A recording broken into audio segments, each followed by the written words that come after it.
The crows scattered like black confetti as the stagecoach thundered into Challis, Idaho, kicking up dust that hung in the air like memories too stubborn to fade. Marguerite Greenwood clutched her small leather journal tighter, her knuckles white against the worn brown cover as the coach jolted to a stop outside the town's only hotel. She was 22 years old, alone in the world, and hadn't spoken a single word in over 3 years. The year was 1878, and the mining town of Challis was barely 2 years old itself, still raw and unpolished like a freshly cut stone. The discovery of silver in the nearby mountains had transformed what had been little more than a creekside camp into a growing settlement that straddled the line between civilization and wilderness.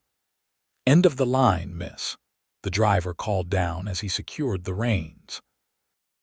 His voice was gruff but not unkind.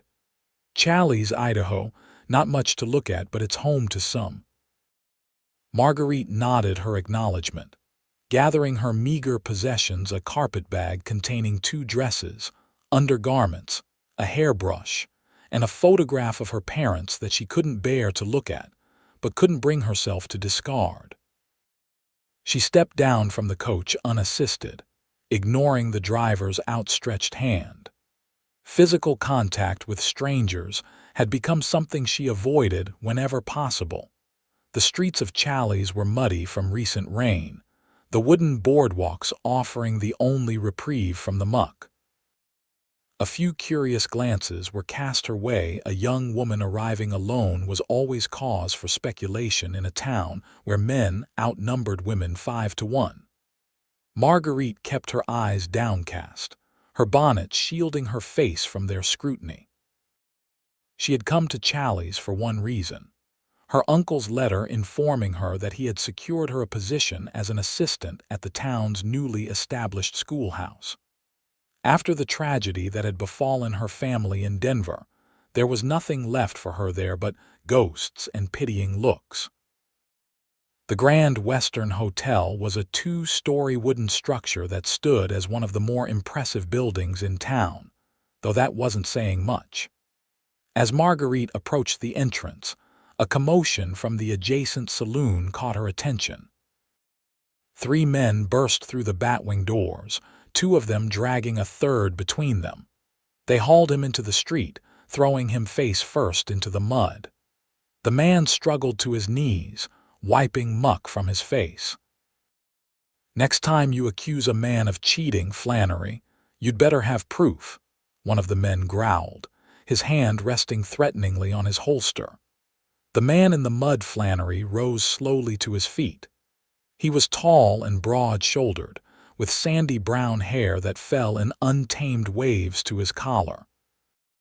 Despite the mud caking his clothes and face, there was a dignity in the way he stood, refusing to cower.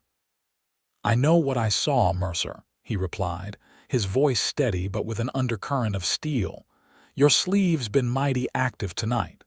The man called Mercer stepped forward menacingly. "You calling me a cheat again?" "I'm calling you careless," Flannery retorted.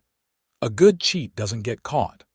Marguerite found herself frozen on the boardwalk, unable to move past the unfolding confrontation. Something about the man in the mud held her attention, not just his striking looks beneath the grime, but the way he stood his ground without reaching for the gun that was clearly holstered at his hip. Mercer's hand twitched toward his weapon, but his companion grabbed his arm.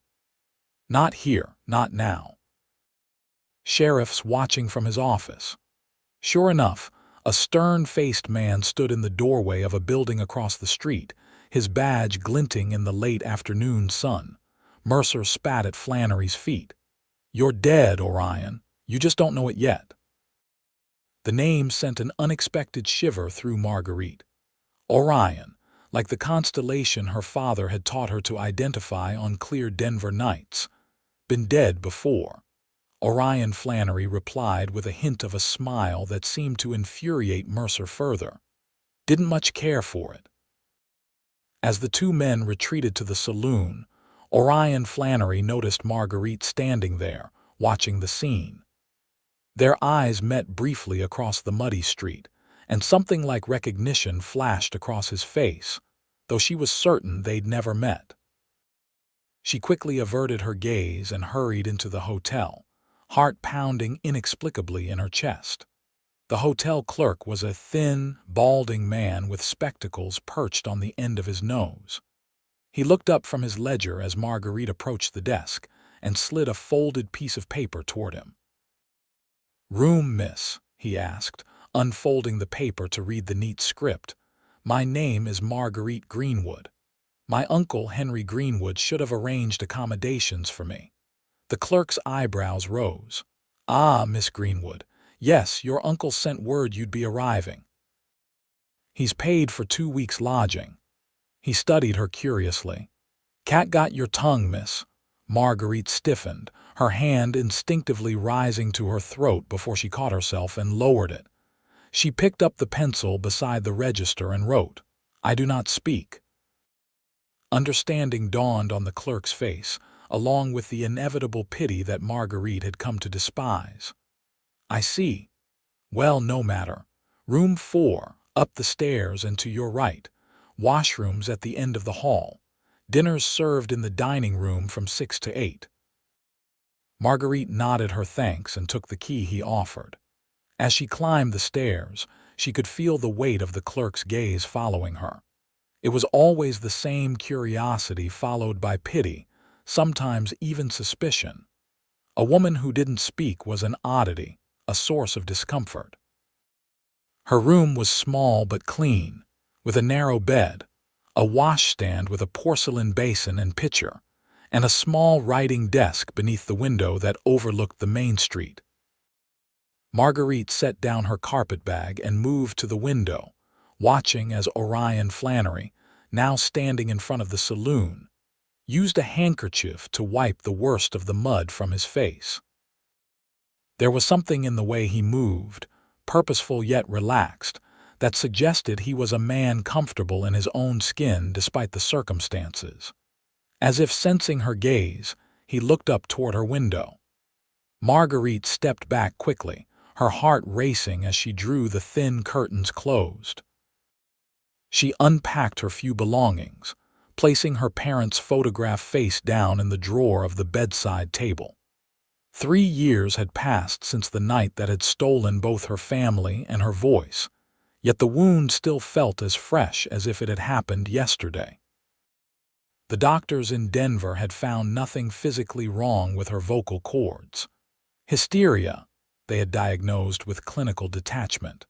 A shock to the system. The voice will return when she's ready. But Marguerite wasn't sure she'd ever be ready. Words had failed her that night, failed to protect her, failed to save her parents, failed to bring help when she screamed until her throat was raw.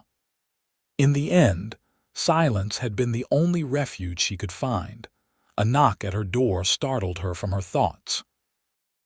She hesitated, then crossed the room and opened it cautiously. A plump woman in her 50s with kind eyes and gray-streaked hair stood in the hallway. "Miss Greenwood, I'm Martha Wilson, the schoolteacher. Your uncle wrote to me about you." Her smile was warm. "I thought I'd come introduce myself and tell you a bit about the position, if you're feeling up to it after your journey." Marguerite nodded and gestured for the woman to enter. She retrieved her journal and pencil from her bag, ready to communicate. Martha Wilson sat on the edge of the room's only chair while Marguerite perched on the bed. "Henry explained your situation," Martha said delicately. "I want you to know that it doesn't trouble me in the slightest. Many of the children here come from rough backgrounds themselves. Some have never had proper schooling before. What they need is patience and kindness, which I suspect you have in abundance." Marguerite wrote in her journal, "Thank you for the opportunity. When would you like me to begin?" Martha read the note and smiled. "How about the day after tomorrow? It will give you time to settle in. The school is just a single room for now in the back of the church. We have 12 students ranging from 6 to 15 years old."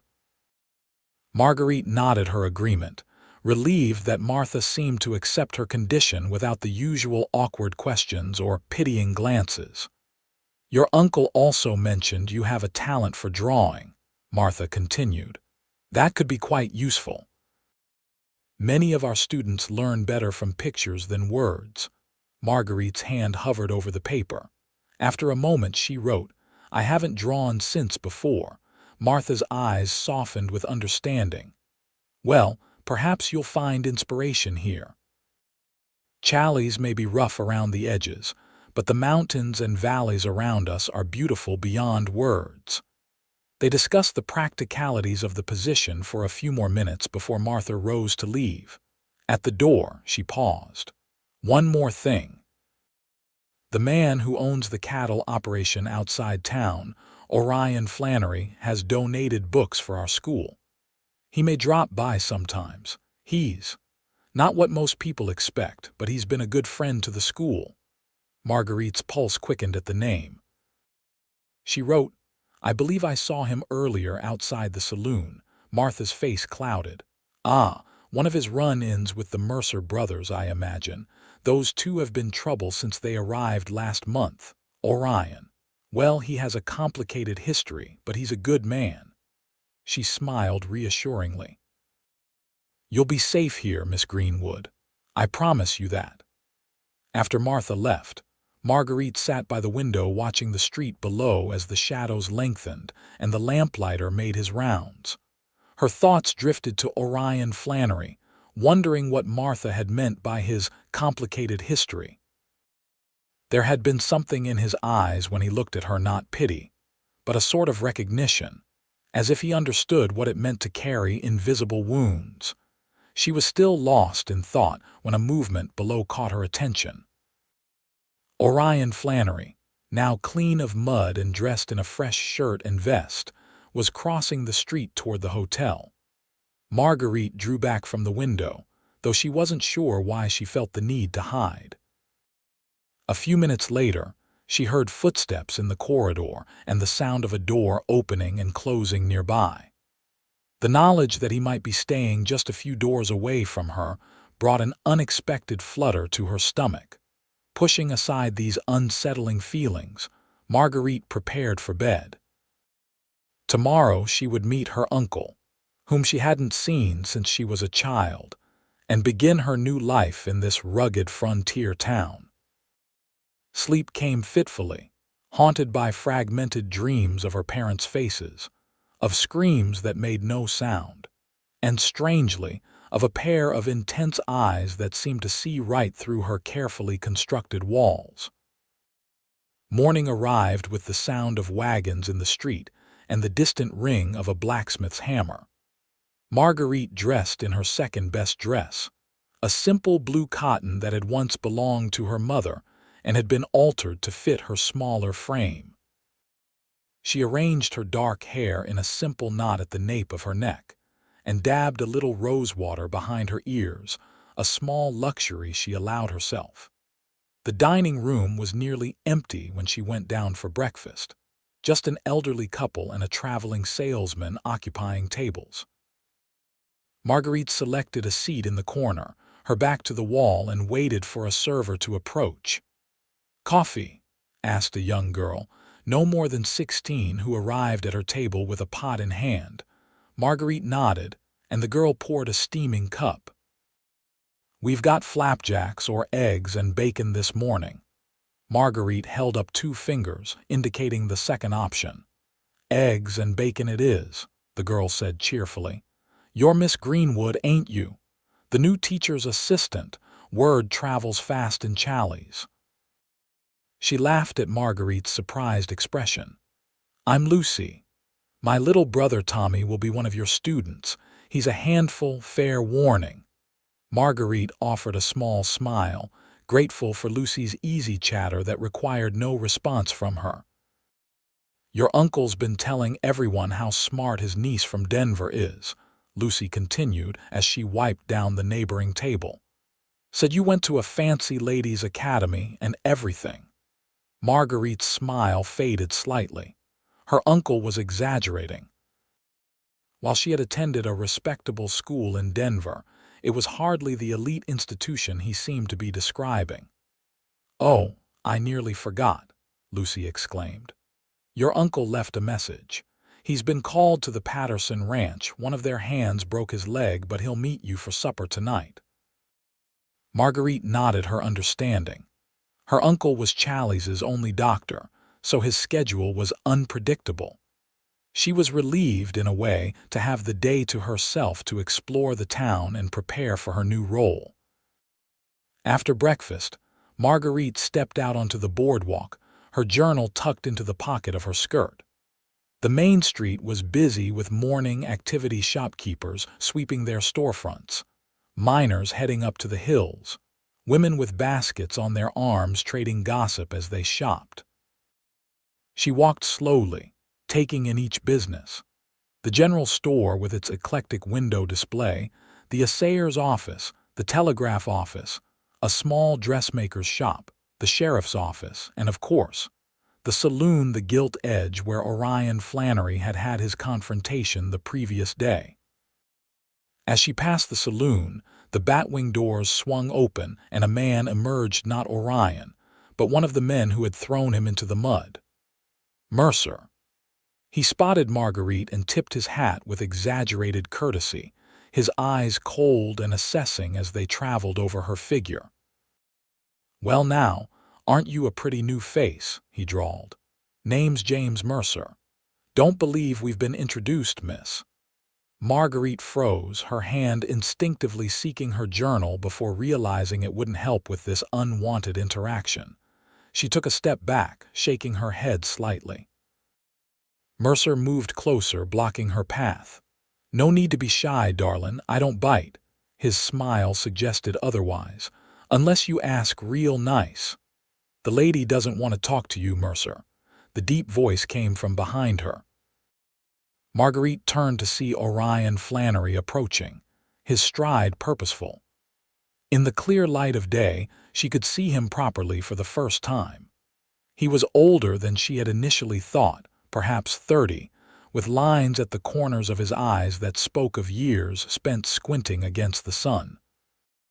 His hair was the color of wheat fields in late summer, and his eyes were a startling blue that reminded her of the Colorado sky. "This ain't your business, Flannery," Mercer spat. "I was just being friendly to the new lady in town." "She doesn't seem to appreciate your kind of friendly," Orion replied evenly.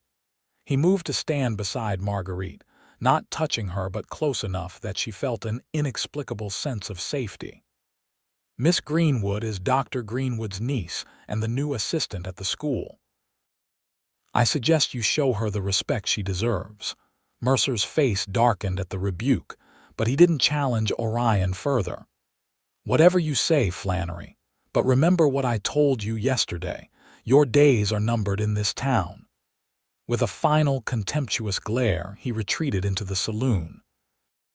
Marguerite exhaled shakily, suddenly aware she'd been holding her breath. "Are you all right, Miss Greenwood?" Orion asked, his voice gentler now. When she nodded, he continued, "I apologize for Mercer's behavior. He and his brother fancy themselves important men because they have money to throw around. They haven't learned yet that Challis isn't impressed by that sort of thing." Marguerite reached for her journal, her fingers trembling slightly as she wrote, "Thank you for your intervention, Mr. Flannery." "How do you know my name?" Orion read her note, a curious expression crossing his face. "Martha Wilson mentioned you were arriving. She's helped me select books for the school." He paused, studying her. "You don't speak." Marguerite shook her head, her chest tightening as she waited for the inevitable awkward questions. But Orion simply nodded, as if her silence was the most natural thing in the world. Some things are beyond words anyway. His eyes met hers with an intensity that made her breath catch. "Your eyes tell me everything I need to know." Marguerite felt heat rise to her cheeks, unsure how to respond to such a direct statement. A small smile tugged at the corner of Orion's mouth. "I'm heading to the general store to pick up some supplies. Would you care to join me?" Challis can be overwhelming for newcomers, and Hank Turner, the owner, is a good man to know. After a moment's hesitation, Marguerite nodded. There was something about Orion Flannery that put her at ease, despite the electricity she felt in his presence. As they walked side by side down the boardwalk, Orion kept a respectful distance, his stride shortening to match hers. "Martha tells me you're from Denver," he said conversationally. "That must make Challis seem quite primitive by comparison." Marguerite wrote, "Different, not primitive." Denver has its own harshness beneath the veneer of civilization. Orion read her words and nodded thoughtfully. "Well put. I've found that people are the same everywhere, capable of both great kindness and terrible cruelty, regardless of whether they're surrounded by brick buildings or pine trees." They reached the general store, a large establishment with a covered porch lined with rocking chairs where a few old-timers sat smoking pipes and discussing the latest silver prices.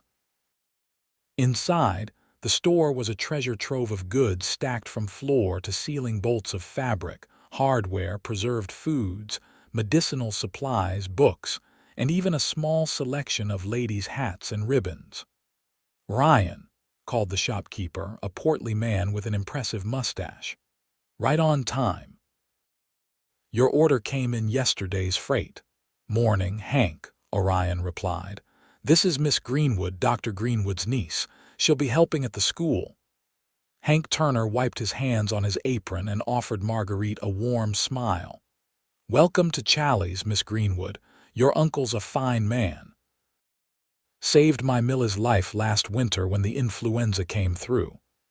His eyes crinkled kindly. "Anything you need, you just let me know. We take care of our own here." Marguerite smiled her thanks, touched by the shopkeeper's genuine welcome. As Orion discussed his order with Hank, Marguerite wandered through the store, examining the wares.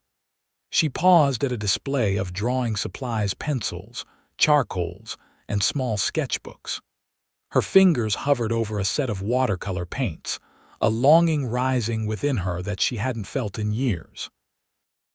Before the tragedy, drawing had been her passion. She'd spent hours capturing the world around her: the mountains visible from her bedroom window, her mother's garden, her father's hands as he worked at his desk. After that night, she couldn't bring herself to pick up a pencil for anything other than necessary communication. "You draw?" She turned to find Orion watching her, his expression curious. Marguerite hesitated, then wrote, "I used to." Something like understanding flickered in Orion's eyes. "The mountains around Challis are worth capturing. Salmon River Valley just north of here has views that would make even the most jaded city dweller stop and stare." She wrote, "Perhaps someday." Orion didn't push the matter. Instead, he surprised her by purchasing the set of watercolors along with his other supplies. When Hank wrapped them up, Orion handed the small package to Marguerite. "Consider it a welcome gift," he said when she looked at him questioningly. "No obligation to use them. But they're yours if you want them." Marguerite stared at the package in her hands, a complicated knot of emotions tightening in her chest. She wrote, "Why would you do this for a stranger?" Orion read her words and was quiet for a moment. "Because when I first came to Challis, broken in ways most people couldn't see, someone showed me unexpected kindness." His voice was low, meant only for her ears. It made all the difference. Before she could respond, the store's door opened, and a well-dressed woman in her 40s entered, her sharp eyes immediately finding Orion and Marguerite standing close together. "Mr. Flannery," she greeted, her tone cool. "I wasn't aware you were acquainted with my niece." Orion straightened. "Dr. Greenwood. I was just introducing Miss Greenwood to Hank. Your niece had an unpleasant encounter with James Mercer, and I intervened." Marguerite looked between them, confused. This wasn't her uncle, but apparently her aunt by marriage, a woman she'd never met. The woman's expression softened slightly. I see. Well, that was kind of you. She turned to Marguerite. I'm Victoria Greenwood, your Uncle Henry's wife. I was coming to find you. Henry has been delayed at the Patterson Ranch, but he asked me to show you around town and help you get settled. Marguerite nodded, though she couldn't help feeling disappointed that her exploration with Orion was being cut short. If you'll excuse us, Mr. Flannery, Victoria said, clearly dismissing him. My niece and I have much to catch up on. Orion tipped his hat. Of course. It was a pleasure meeting you, Miss Greenwood. I hope our paths cross again soon. His eyes held hers for a moment longer than necessary before he turned to finish his business with Hank. As Victoria led her out of the store, Marguerite glanced back to see Orion watching them leave, his expression unreadable. She clutched the package of watercolors to her chest, a small spark of warmth kindling inside her that had nothing to do with the summer heat. Victoria's grip on Marguerite's arm was firm as she guided her down the boardwalk, waiting until they were well away from the general store before speaking. Marguerite, while I understand you're new to town and unfamiliar with local situations, I must caution you about Orion Flannery. Marguerite raised an eyebrow, retrieving her journal to write. He seemed to be a gentleman. Victoria's lips thinned as she read the note. Appearances can be deceiving. Mr. Flannery has a certain reputation. He arrived in Challis 2 years ago under mysterious circumstances. Some say he was a gunfighter before he bought his ranch. Others claim he was on the run from the law. She lowered her voice. There are rumors he killed a man in Wyoming. Marguerite frowned, finding it difficult to reconcile these claims with the man who had just shown her such thoughtful kindness. She wrote, "He donated books to the school." Yes, well, Victoria sniffed. Even the most disreputable men occasionally attempt to improve their standing through charitable acts. Her expression softened slightly. I don't mean to upset you, dear. I'm simply concerned. A young woman in your condition must be especially careful about the company she keeps. The word stung, though Marguerite knew her aunt meant well. She had encountered this attitude before, the assumption that her inability to speak somehow made her more vulnerable, less capable of making sound judgments. Victoria guided her toward a neat white building with a steeple.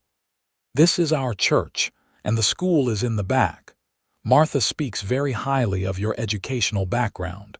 Henry and I are pleased you've come to assist her. As they approached, Martha Wilson emerged from the schoolhouse door, her face lighting up at the sight of Marguerite. There you are. I was hoping to show you around the classroom today. Victoria released Marguerite's arm. I'll leave you in Martha's capable hands then. Dinner is at 6 at our house. It's the blue one at the end of Pine Street. Henry should be back by then. With a final pointed look, she departed. Martha watched her go with a slightly bemused expression. Victoria means well, she said diplomatically. She's very protective of the town's reputation. She noticed the package in Marguerite's hands. What have you got there? Marguerite unwrapped the watercolors and Martha's eyes widened. How lovely. Did you purchase these at Hank's? Marguerite hesitated, then wrote, Mr. Flannery bought them for me as a welcome gift. Did he now? Martha's eyes twinkled with something Marguerite couldn't quite identify. That was thoughtful of him. The schoolroom was simple but well maintained, with 3 rows of benches and desks, a larger desk for Martha at the front, a blackboard and a small bookshelf filled with primers, readers, and a few more advanced texts. A map of the United States hung on one wall and children's drawings decorated another. It's not much, Martha said, but we make do. The children come from all backgrounds: miners' children, ranchers' kids, even a few from the Shoshone camp outside town. Some have never held a book before coming here. As Martha showed her around, explaining the daily routines and introducing her to the curriculum, Marguerite felt a sense of purpose she hadn't experienced in years. Here was something meaningful she could do, even without her voice. When they finished the tour, Martha asked, "Would you like to see a bit more of Challis? There's not much beyond what you've already seen, but the view from the hill behind the church is quite spectacular." Marguerite nodded, and they walked together through a small grove of pine trees to a clearing that overlooked the town. From this vantage point, she could see Challis spread out below, the silver ribbon of the river winding past it, and beyond, the majestic mountains rising in layers of blue and purple. "Beautiful, isn't it?" Martha said softly. "When I first came here 3 years ago, I thought I'd stay only a season. Now I can't imagine being anywhere else." Marguerite nodded, her eyes drinking in the landscape.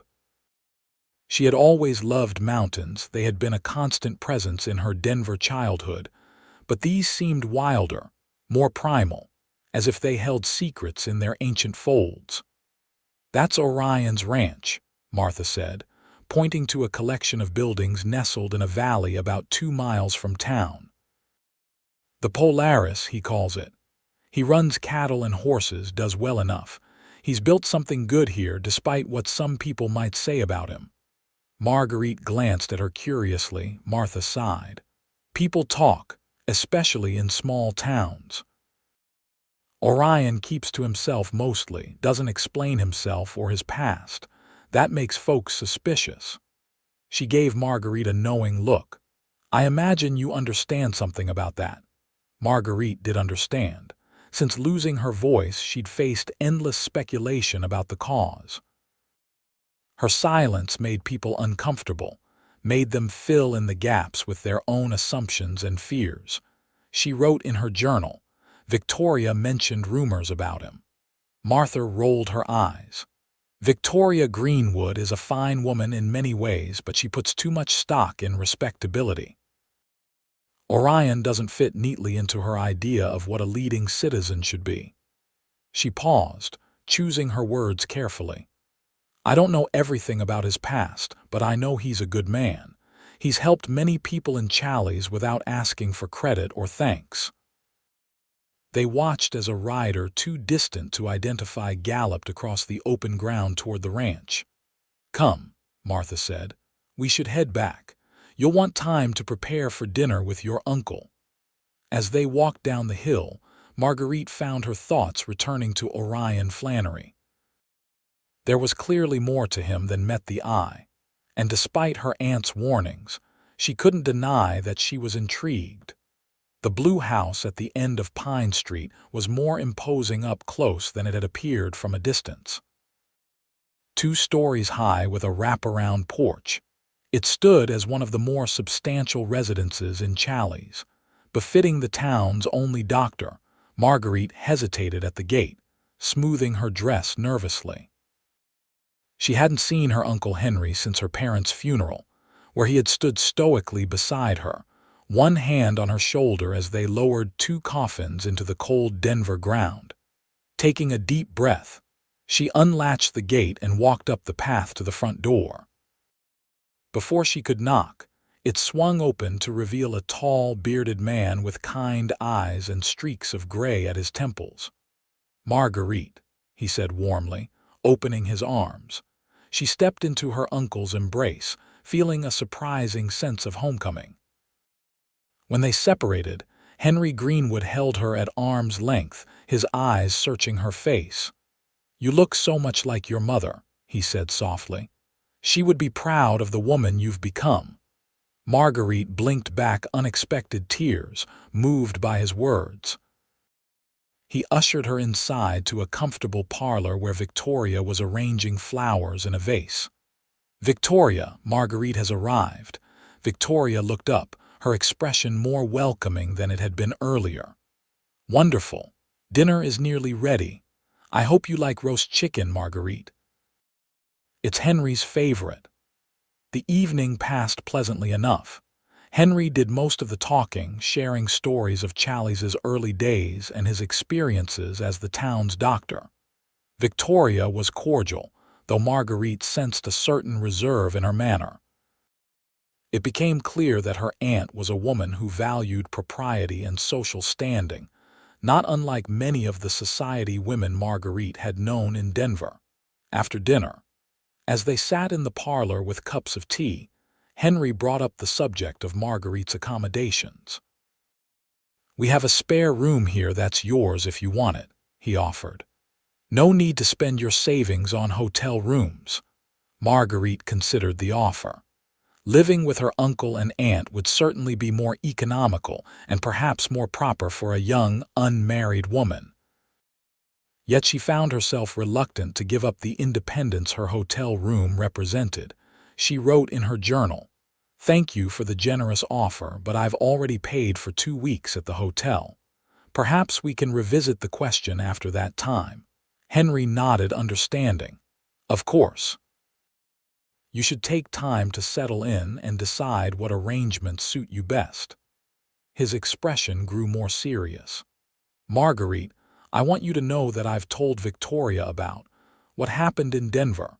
Not everyone in town needs to know your history, but I felt she should understand." Marguerite tensed, her hand instinctively rising to her throat. She looked at Victoria, expecting to see the familiar pity, but instead found something that looked more like anger, not directed at her, but at what had been done to her.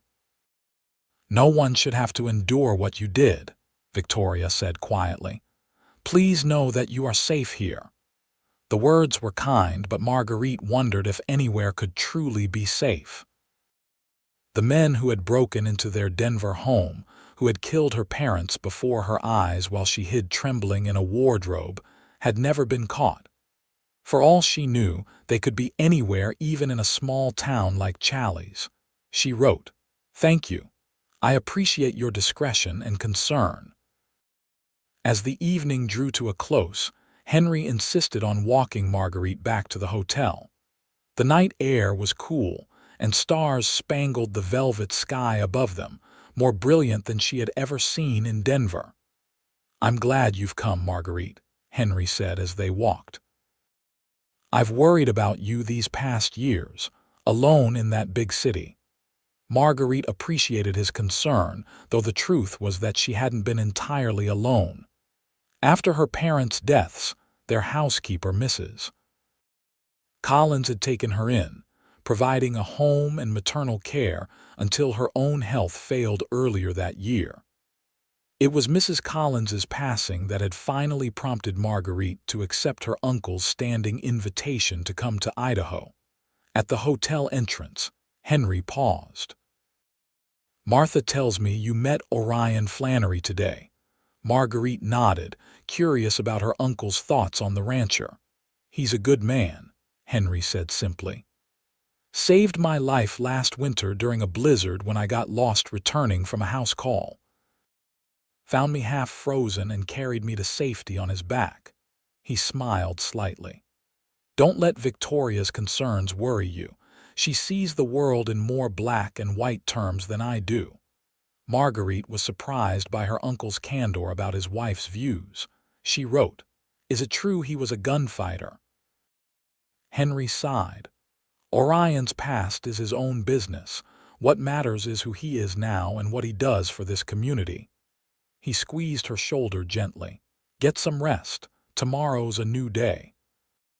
Sleep came more easily that night, her mind filled with images of mountains and valleys, and the enigmatic blue eyes of a man who seemed to see beyond her silence. The next morning dawned clear and bright, and Marguerite woke feeling refreshed and oddly hopeful. Today she would begin her work at the school, a new chapter in a life that had felt stagnant for too long. She dressed with care in her best dress, a simple but well-made garment of dark green cotton that brought out the hazel of her eyes. She arranged her hair in a neat bun at the nape of her neck, and pinned a small cameo brooch, her mother's, at her throat. The schoolhouse was already alive with activity when she arrived. Martha was writing arithmetic problems on the blackboard, while a dozen children of various ages arranged themselves on the benches. some chattering excitedly, others looking sleepy or reluctant. They fell silent as Marguerite entered, 12 pairs of curious eyes fixed on her. Martha turned from the blackboard with a smile. "Good morning, Miss Greenwood. Children, this is Miss Greenwood. She will be assisting me in our lessons. Miss Greenwood doesn't speak, so she will communicate with us through writing. I expect you to show her the same respect you show me." A small girl in the front row, no more than 6, raised her hand. "If she can't talk, how will she tell us what to do?" Martha looked to Marguerite, letting her answer the question. Marguerite approached the blackboard and wrote in neat, flowing script. "I may not speak, but I can hear, read, and write. I'm looking forward to learning with all of you." The children seemed to accept this explanation, though Marguerite could see curiosity lingering in their expressions. She had expected no less. Children were naturally inquisitive, and her condition was unusual. The morning passed in a flurry of activity as Marguerite acquainted herself with the students and the rhythms of the schoolroom. She found herself naturally gravitating toward the younger children who were struggling with their letters, while Martha worked with the older students on more advanced subjects.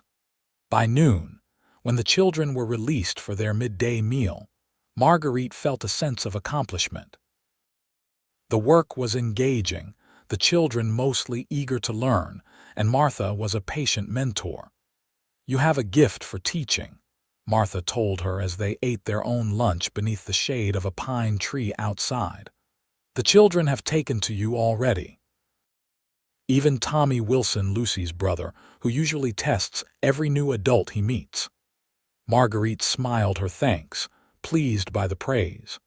There was something deeply satisfying about helping the children, about watching understanding dawn in their eyes when a concept finally clicked into place. After lunch, as the children filed back into the schoolhouse, Martha nudged Marguerite's arm. "Look who's coming." Marguerite turned to see a horseman approaching Orion Flannery, riding a magnificent chestnut gelding. He dismounted gracefully and tethered his horse to the hitching post before approaching them, his hat in hand. "Afternoon, ladies," he greeted, his eyes lingering on Marguerite. "I've brought those books I promised for the older students, Martha. Sorry it took so long." "No apologies necessary," Martha assured him. "We're grateful for your generosity." Orion nodded, then turned to Marguerite. "How are you finding Challis, Miss Greenwood? Is it living up to your expectations?" Marguerite wrote in her journal, "The scenery is magnificent and the people have been kind. I think I will like it here." He read her words and smiled, a genuine expression that transformed his face and made him look younger. "Glad to hear it. Challis grows on you." He hesitated, then added, "I was wondering if you might be interested in seeing more of the area. This Sunday, I could take you up to Salmon River Valley. The view is spectacular this time of year." Marguerite blinked in surprise at the unexpected invitation. Before she could respond, one of the older students, a boy of about 14, came running from the schoolhouse. "Miss Wilson, Jimmy and Sarah are fighting again," Martha sighed. "Duty calls. Orion, would you mind bringing those books inside? Marguerite can show you where they go." Without waiting for an answer, she hurried back to the schoolhouse, leaving Marguerite alone with Orion. "She did that on purpose," Orion said with a chuckle. "Martha's been trying to get me to socialize more for years." He studied Marguerite's face. "I didn't mean to put you on the spot with my invitation. You're under no obligation." Marguerite considered for a moment, then wrote, "I would like to see the valley. Sunday would be fine." The smile that spread across Orion's face was worth whatever gossip such an outing might generate. "Wonderful. I'll pick you up at the hotel at 10 if that suits. We can make a day of it, take a picnic lunch." She nodded her agreement, a pleasant flutter of anticipation in her stomach. Orion retrieved a canvas sack from his saddlebag. and they walked together into the schoolhouse where Martha had successfully separated the quarreling children. The book's a collection of history texts, natural science primers, and several volumes of classic literature, were a significant addition to the school's modest library. As Marguerite helped Orion arrange them on the shelves, she was aware of the curious glances from the students, particularly the older girls who whispered behind their hands. No doubt by supper time, half the town would be discussing how Miss Greenwood and Mr. Flannery had spent time alone together in the schoolhouse. When the books were all shelved, Orion tipped his hat to her. "Until Sunday, Miss Greenwood."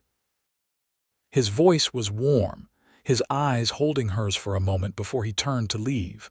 Martha watched him go, a knowing smile on her face. "Well," she said once he was out of earshot, "that's the most animated I've seen Orion in months." Marguerite felt her cheeks warm but kept her expression neutral as she returned to helping a young boy with his sums. The remainder of the week passed in a blur of lessons, planning, and getting to know the townspeople. Marguerite dined with her uncle and aunt twice more and spent her evenings either preparing materials for the school or walking around the quieter parts of town, observing the rhythms of life in Challis. She saw Orion only once, from a distance, as he conducted business at the bank. Their eyes met briefly across the street, and he tipped his hat to her, a small gesture that nonetheless set her heart racing. By the time Sunday arrived, Marguerite had heard enough whispers and caught enough meaningful glances to know that her outing with Orion was the subject of considerable speculation. Victoria had made her disapproval clear during Friday's dinner, though Henry had defended Marguerite's right to make her own social arrangements. "She's a grown woman, Victoria," he had said firmly. "And Orion Flannery is a respected landowner, not some drifter." "A woman in Marguerite's position must be especially careful of her reputation," Victoria had countered, "particularly one with her limitations." The exchange had left a sour taste in Marguerite's mouth, but it hadn't changed her determination to accept Orion's invitation. There was something about him that called to her, a depth and understanding in his eyes that made her feel seen in a way she hadn't experienced since losing her voice. At precisely 10 o'clock on Sunday morning, Orion arrived at the hotel driving a smart buggy pulled by 2 matching bay horses. He was dressed in clean, pressed clothes, not formal, but certainly his best, and had even trimmed his beard. The effect was striking. Several hotel guests paused to watch as he helped Marguerite into the buggy. "You look lovely," he said quietly as he settled beside her, his eyes appreciative but respectful as they took in her blue dress and the matching ribbon in her hair. Marguerite smiled her thanks, pleased that she had chosen to wear the color that complemented his eyes. The day was perfect for an outing, warm but not hot, with a gentle breeze that carried the scent of pine and sage. As they drove out of town, Marguerite was acutely aware of the curious gazes following them, but once they were on the open road, she felt a weight lift from her shoulders. "I packed us a lunch," Orion told her, indicating a wicker basket behind their seat. "Nothing fancy, fried chicken, biscuits, some preserves Mrs. Wilson was kind enough to provide. Oh, and this." He reached into his vest pocket and pulled out a small notebook and pencil. "I thought it might be easier than carrying your journal." The thoughtfulness of the gesture touched her deeply. Marguerite took the notebook, opening it to find the first page already contained a message in a strong, masculine hand, "For thoughts too important to keep to yourself." She glanced at him, moved by the sentiment behind the gift. Using the pencil, she wrote, "Thank you. This means more than you know." Orion read her words and nodded, his expression serious. "I meant what I said that first day. Your eyes tell me plenty, but I want to hear your thoughts too, in whatever form they take." As they traveled, Orion pointed out landmarks and shared stories of the area, how the Shoshone had named the river, the first white settlers who had established ranches in the valley, the discovery of silver that had transformed the region. He was knowledgeable without being pedantic, and his obvious love for the land was evident in every word. Most folks see Idaho as just a place to extract wealth, silver, timber, whatever they can take, he said as they crossed a wooden bridge over a rushing creek. But it's so much more than that.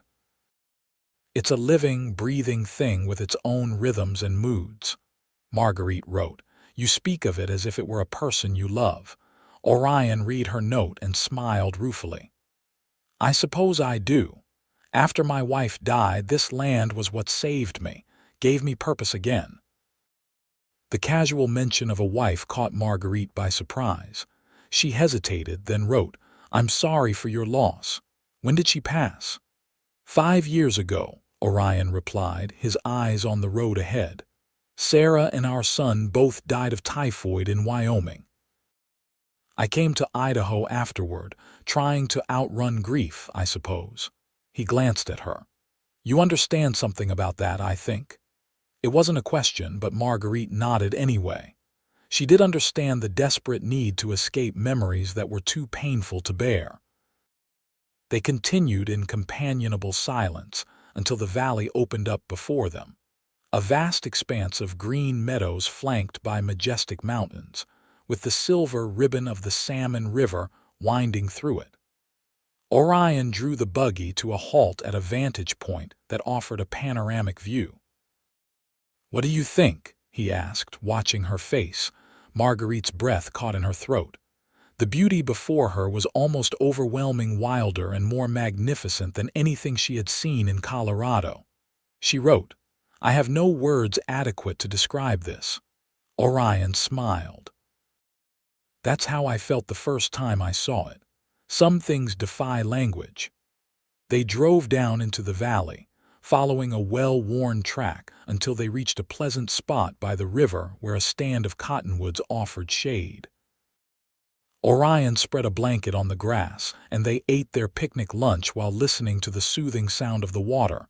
After they had eaten, Orion leaned back against a tree trunk, his posture relaxed.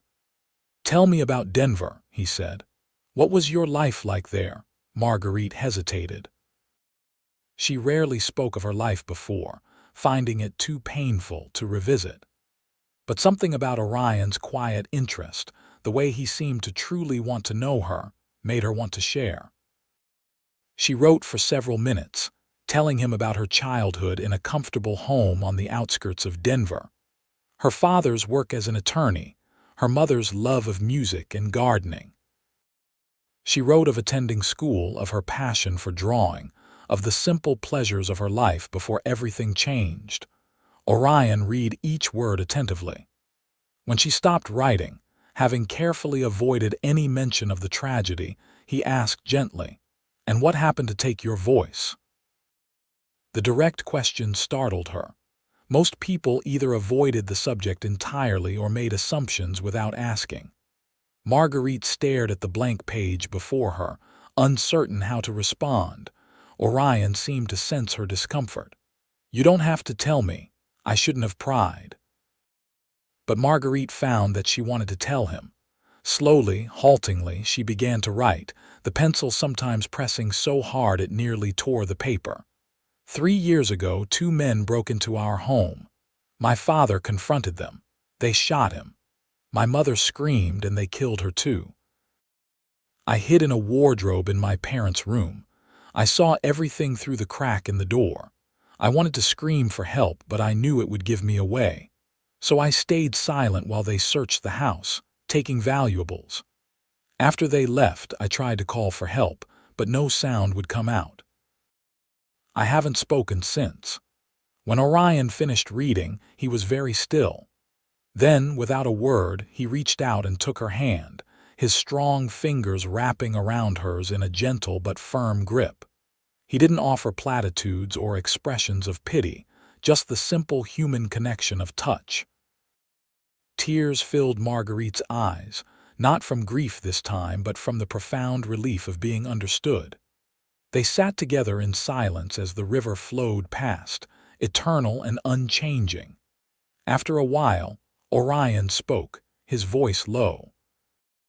"Before I came to Challis, I was riding with a group of men who called themselves peacekeepers but were little better than vigilantes. After Sarah and my son died, I was lost, angry. I did things I'm not proud of, hunting men I believed deserved punishment." He met her eyes steadily.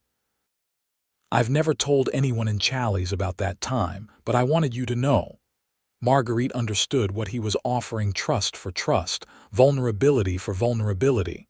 She squeezed his hand in acknowledgement. "The past shapes us," Orion continued, "but it doesn't have to define us.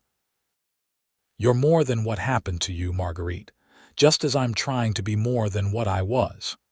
The use of her first name felt intimate, a crossing of a boundary, but Marguerite found she welcomed it. She wrote, "Do you ever wonder if you'll ever truly leave the past behind?" Orion considered the question. "I don't think we ever leave it behind completely, but we can choose how much power we give it over our present." He looked out at the valley, his expression thoughtful. "Every day, I try to build something good, something that adds to the world instead of taking from it. Some days are harder than others." They spent the rest of the afternoon exploring the valley, walking along the river, and even wading in its cool waters. Orion told her stories of his ranch, of the horses he bred and the cattle he raised, and of his plans to expand into fruit orchards. "Land this fertile shouldn't just be for grazing," he explained. "I've got apple and pear saplings coming from Oregon next month. In a few years, God willing, we'll have the first orchard in the valley." As the day waned and the shadows lengthened, they reluctantly packed up the buggy for the return journey. On the drive back to Challis, a comfortable silence settled between them, the kind that exists only between people who have shared something meaningful.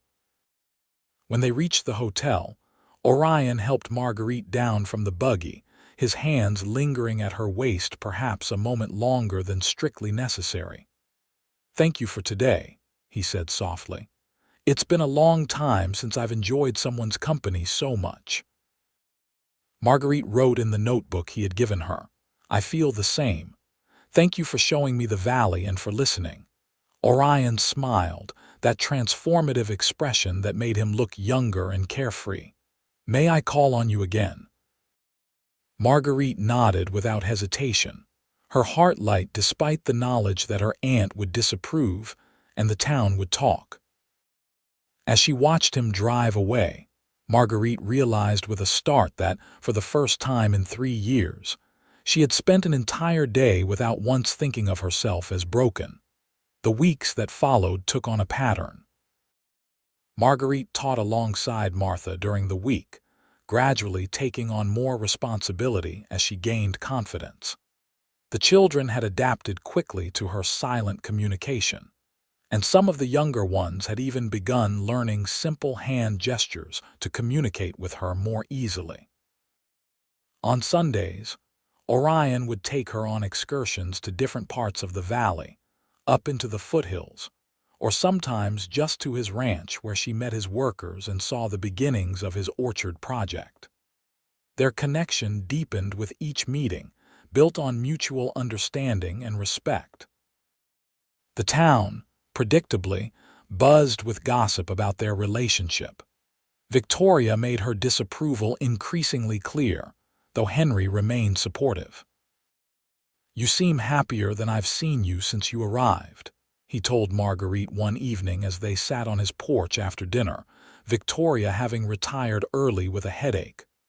"Orion's a good man, despite what some might say." Marguerite wrote, "I feel I can be myself with him. He doesn't see me as broken." Henry nodded understanding. "That's rare and valuable." He hesitated, then added, "Just be careful with your heart, Marguerite. Orion carries his own wounds, as we all do." It was sound advice, but Marguerite found it increasingly difficult to guard her heart against Orion's quiet strength, his gentle consideration, and the way his eyes lit up whenever she entered a room. One Wednesday afternoon in early September, as the children were being dismissed, Martha approached Marguerite with a concerned expression.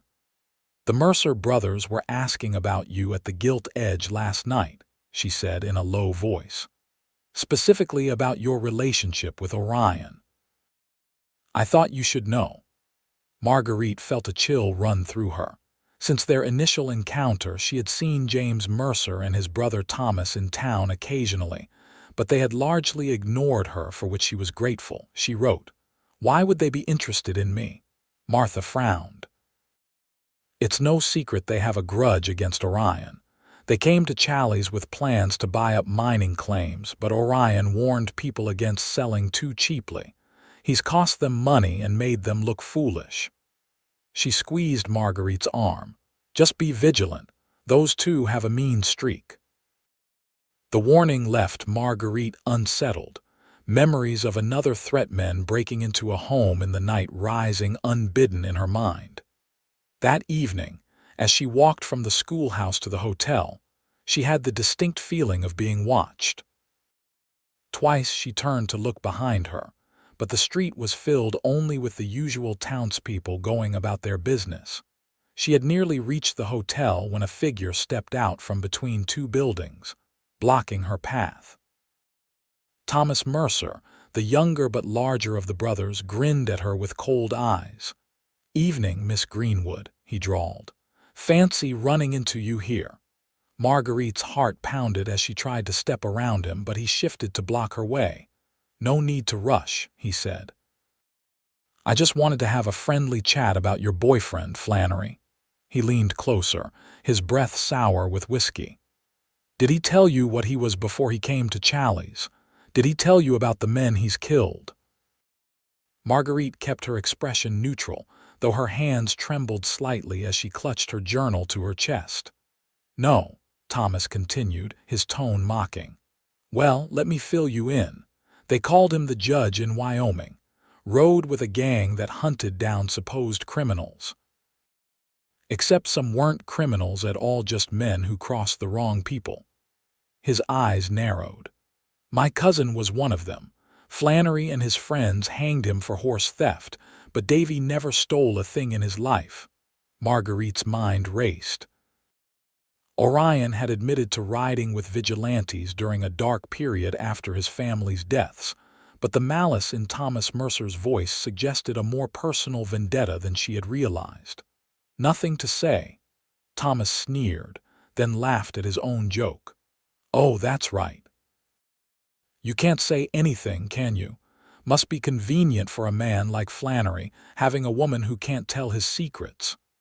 "Step away from her, Mercer."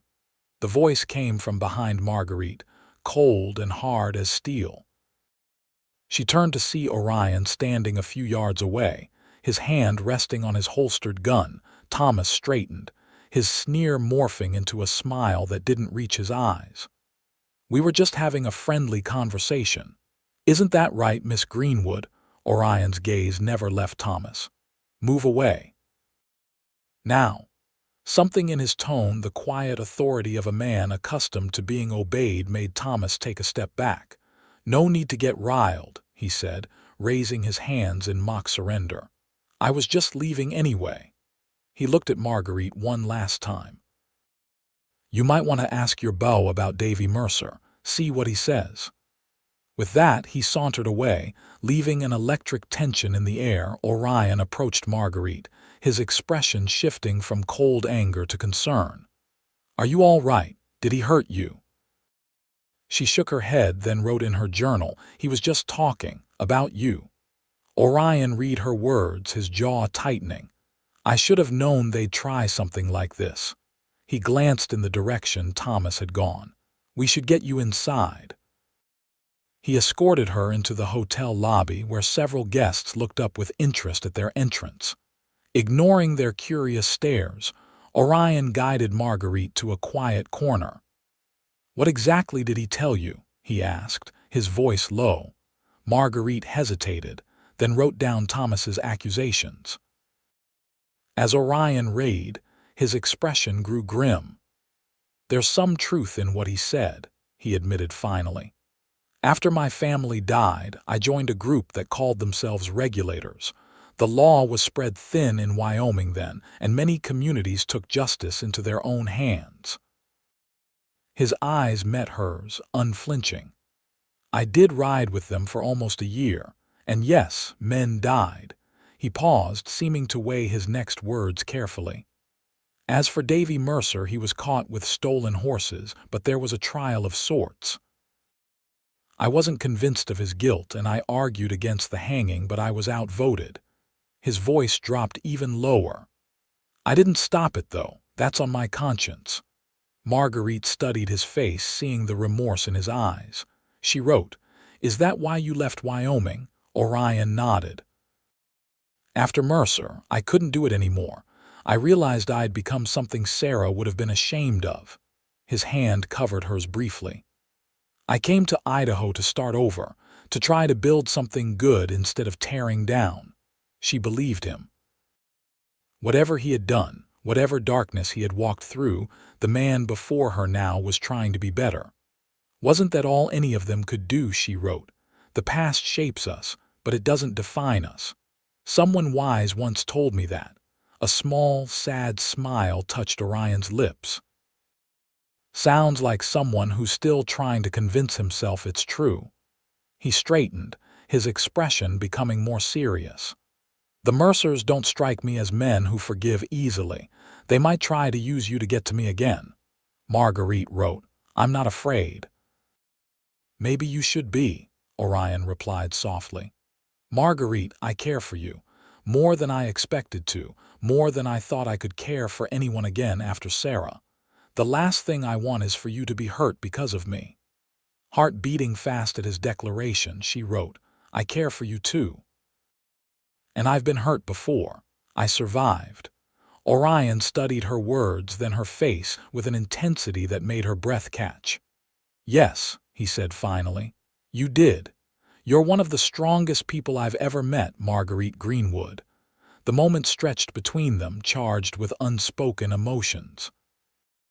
Then Orion stepped back, seeming to remember they were in a public place. "I should go," he said. "Will you be all right?" She nodded, though a part of her wished he would stay. "I'll see you on Sunday then," he asked, and when she nodded again, he added, "Be vigilant. The Mercers aren't to be trusted." After he left, Marguerite sat for a long time in the hotel lobby, her thoughts in turmoil. She believed Orion's account of his past. It aligned with what he had already told her, just with more specific details. And yet, Thomas Mercer's obvious hatred had shaken her. How far would the brothers go in their vendetta against Orion? The following days passed with an undercurrent of tension. Twice more Marguerite felt she was being watched, though she never caught sight of either Mercer brother. On Friday, Orion rode into town and stopped by the schoolhouse at dismissal time, insisting on escorting her to her uncle's house for dinner. "Just a precaution," he said when she questioned the necessity in her notebook. "The Mercers have been making noise at the gilt edge, getting drunker and more belligerent each night." Sunday's outing was to a small lake in the hills above Challis. Though the day was clear and the setting idyllic, Marguerite could sense that Orion was distracted, his gaze often scanning their surroundings as if expecting trouble. As they sat beside the lake after their picnic, Marguerite finally wrote, "You're worried about the Mercers."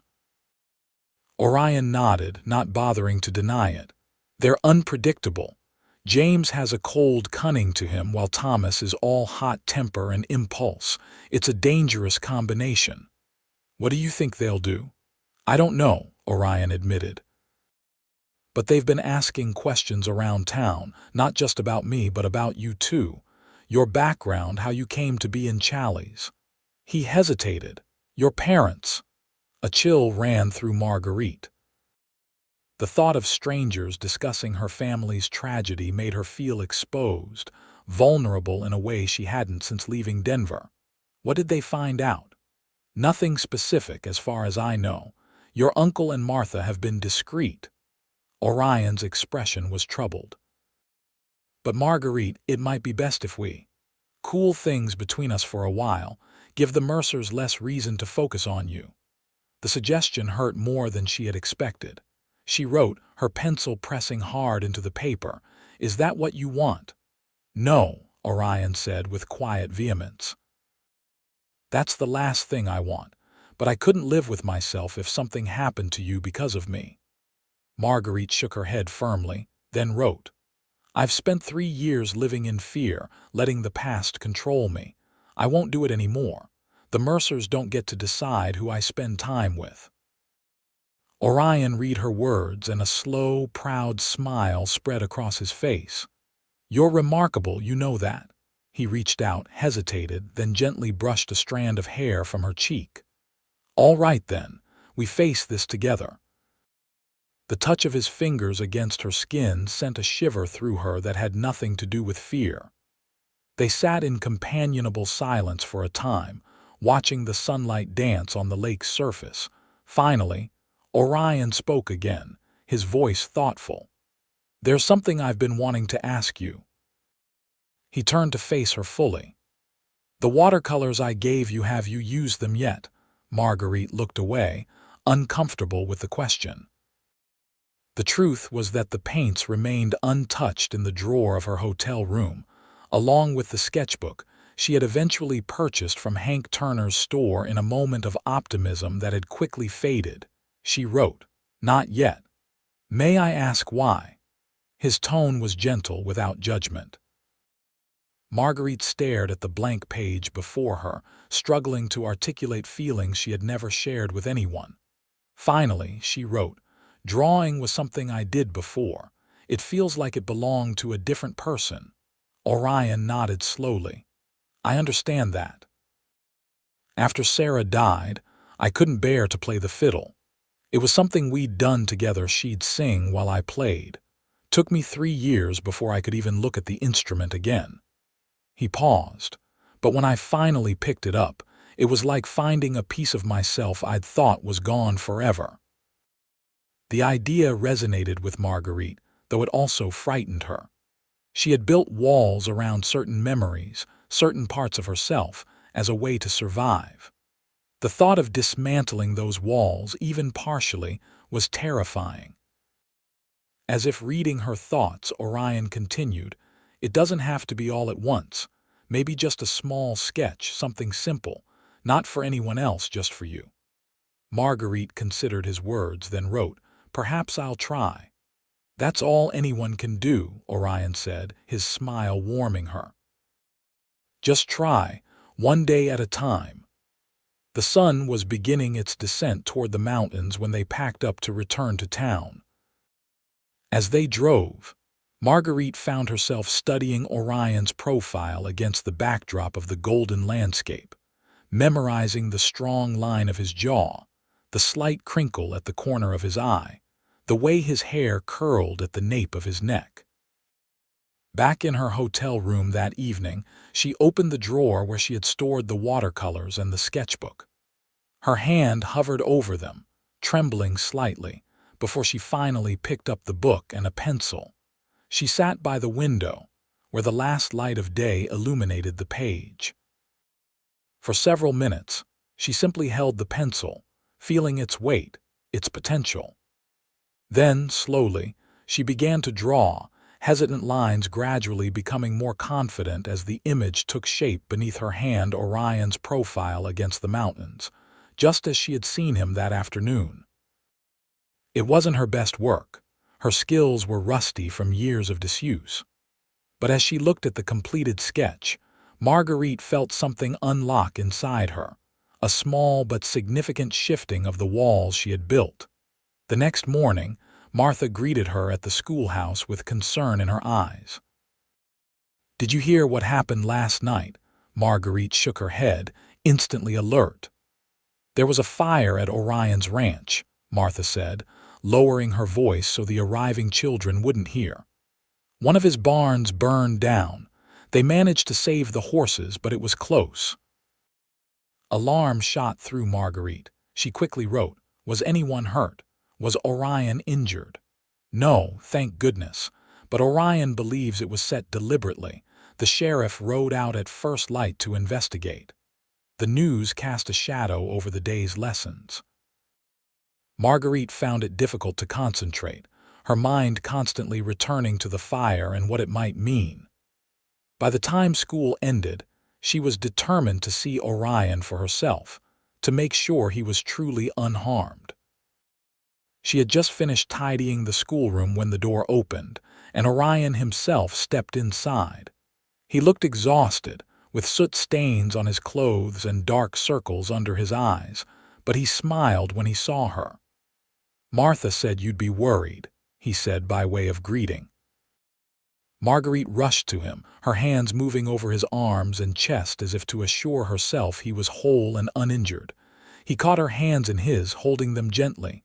"I'm fine," he assured her. "Just tired. We were up all night fighting the fire."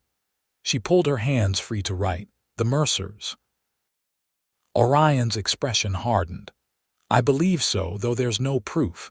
Sheriff Callahan found hoofprints near where the fire started, but nothing conclusive." "What will you do?" "Be vigilant, post guards at night." He ran a hand through his hair, leaving it more disheveled than before. "But I didn't come here to burden you with this. I wanted to make sure you knew I was all right and to tell you I'll be staying in town for a few days while we rebuild the barn." Marguerite wrote, "Where?" "I've taken a room at the hotel." He smiled slightly. "We'll be neighbors, it seems." The thought was both comforting and unsettling. Comforting to know he would be nearby, unsettling in how much she welcomed his proximity. "I'm glad you weren't hurt." Orion's expression softened. "I've survived worse." He touched her cheek gently. "But thank you for caring." The gesture, simple as it was, made her heart race. There was a new intimacy between them, a crossing of boundaries that both excited and frightened her.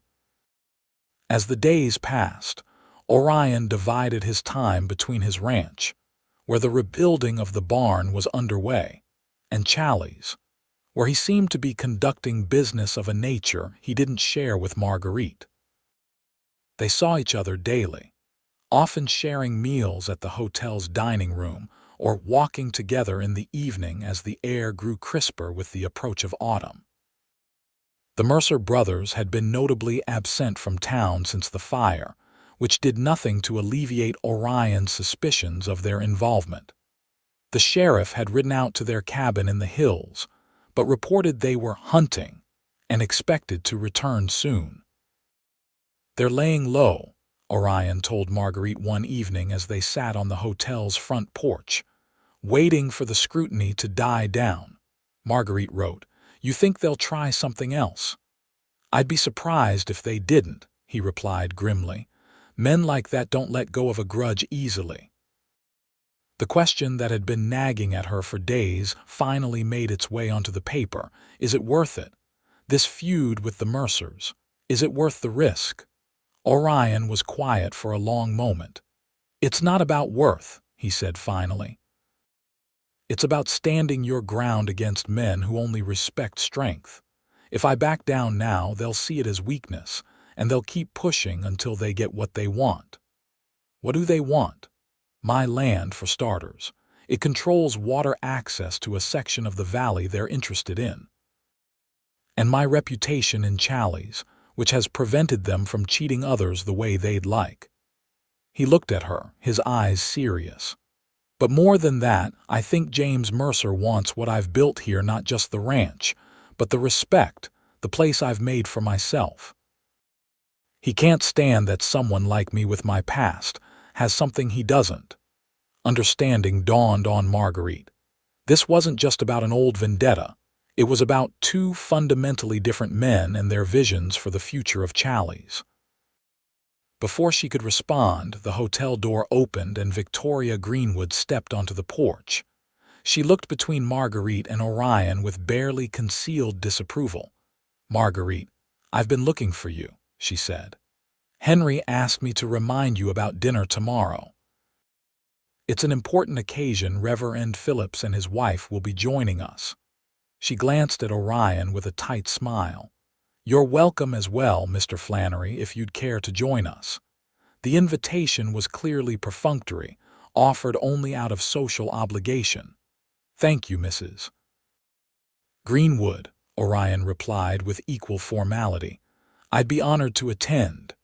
Victoria nodded stiffly, then turned back to Marguerite. Until tomorrow, then. 7 o'clock. With a final pointed look, she re-entered the hotel. When she had gone, Orion chuckled softly. Your aunt continues to find me unsuitable company for you.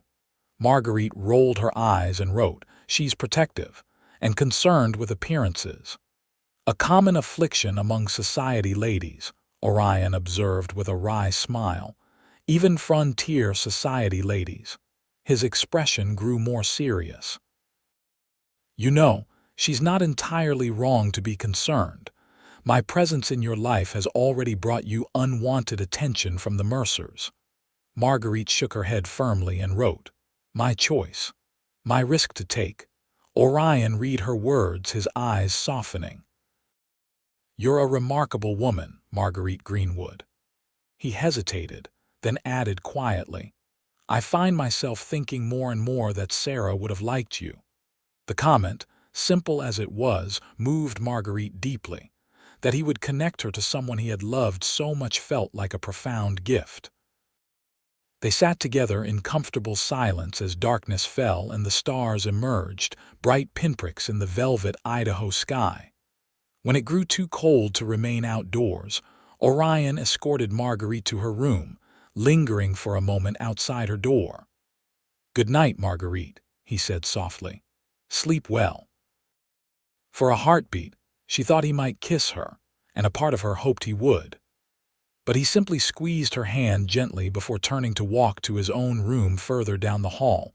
Inside her room, Marguerite lit the lamp and sat at the small desk, opening her sketchbook. Over the past week, she had filled several pages with drawings: the schoolhouse, the mountains visible from her window, the children at play, and most frequently, Orion. Tonight, she began a new sketch, trying to capture the way he had looked in the starlight, his face half in shadow, his eyes reflecting the heavens. As she drew, she realized with a clarity that both thrilled and frightened her that she was falling in love with Orion Flannery. The dinner at the Greenwoods the next evening was a strained affair. Reverend Phillips and his wife were pleasant enough, but Victoria made little effort to hide her disapproval of Orion's presence, while Henry tried valiantly to maintain conversation. Mr. Flannery was just telling me about his plans for an orchard, Henry said during a particularly awkward lull. It's an ambitious project. Indeed, Reverend Phillips nodded. Agriculture is the future of this valley, I've always said.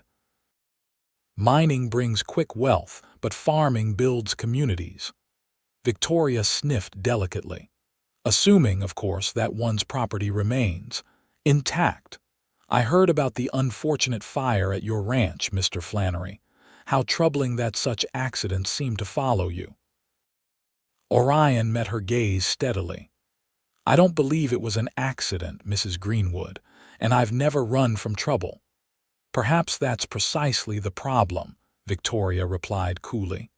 Some might suggest that a more conciliatory approach would bring less danger to those around you. The implication was clear, and Marguerite felt heat rise to her cheeks. She reached for her notebook, which she had placed beside her plate, but Orion spoke before she could write. I appreciate your concern for your niece, Mrs. Greenwood. But Marguerite is capable of making her own decisions about the risks she's willing to take. His voice was respectful but firm, and I would never allow harm to come to her if it was in my power to prevent it. Henry cleared his throat. I believe my wife is simply expressing natural concern, Orion. These are unsettled times, and the Mercer brothers have proven themselves to be troublemakers. The Mercers, Mrs. Phillips interjected, her interest piqued. "I heard they were asking questions about you at the general store yesterday, Miss Greenwood. Most peculiar questions, according to Hank Turner's wife." Marguerite stiffened, her hand instinctively moving to her throat. "What kind of questions?" Orion asked sharply. Mrs. Phillips looked flustered by the intensity of his reaction. "Oh, about her background, I believe. Where she came from, why she doesn't speak. That sort of thing." A tense silence fell over the table. Marguerite's heart pounded uncomfortably in her chest. The idea of the Mercers prying into her past, perhaps discovering what had happened in Denver, made her feel exposed, vulnerable. "I'm sure it's nothing to worry about," Reverend Phillips said, clearly trying to ease the tension. "Idle curiosity, most likely." But Orion's expression had hardened, and Henry looked deeply troubled. Only Victoria seemed unmoved, though her eyes held a calculating look as they moved between Orion and Marguerite. The remainder of the dinner passed in uncomfortable conversation about safer topics: the church's need for repairs, the approaching winter, the progress of the school. When the evening finally concluded, Henry insisted on walking both Marguerite and Orion back to the hotel, despite Victoria's visible disapproval. As they walked through the quiet streets, Henry addressed Orion directly. "I think it would be prudent to take these inquiries seriously. The Mercers strike me as men who would use any advantage in a confrontation." Orion nodded grimly. "I agree. I don't like that they're asking about Marguerite's past."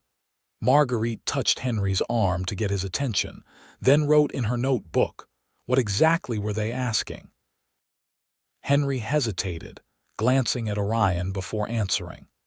"According to Hank Turner, they were particularly interested in why you left Denver, and if anyone from your past might be looking for you." The words sent a chill through Marguerite. The men who had killed her parents had never been caught. Could the Mercers somehow be connected to them?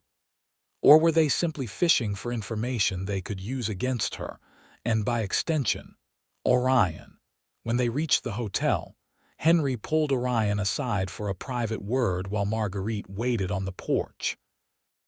She couldn't hear what they were saying, but the grave expressions on both men's faces suggested a serious conversation. Finally, Henry embraced her briefly. "Be vigilant," he murmured before departing.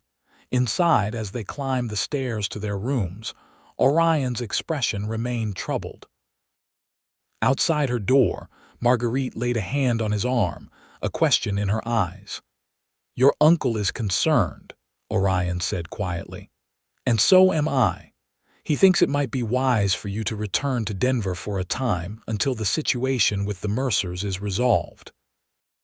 Panic flared in Marguerite's chest at the thought of returning to the city where her nightmares had begun. She shook her head vehemently and wrote, "I won't run away." "It wouldn't be running away," Orion argued gently. "It would be a tactical retreat, just until it's safe." "It will never be completely safe. Not in Denver, not here, not anywhere. I've lived with fear for 3 years.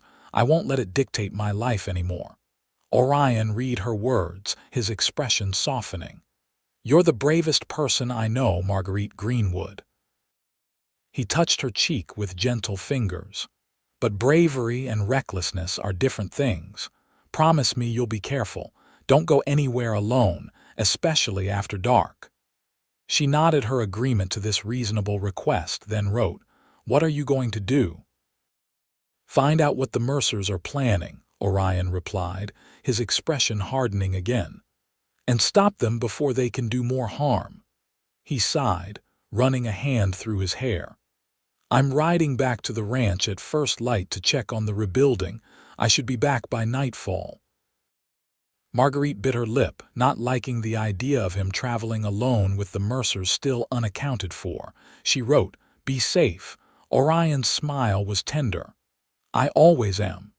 He hesitated, then leaned forward and pressed a soft kiss to her forehead. "Good night, Marguerite." The gesture left her breathless, her skin tingling where his lips had touched. She watched him walk down the hall to his own room, wishing she had the courage to call him back, to tell him without words how much he had come to mean to her. Inside her room, Marguerite found it difficult to settle. Her thoughts kept returning to the Mercers' inquiries about her past. Could they somehow have learned about the tragedy in Denver? And if so, what use would they make of such information?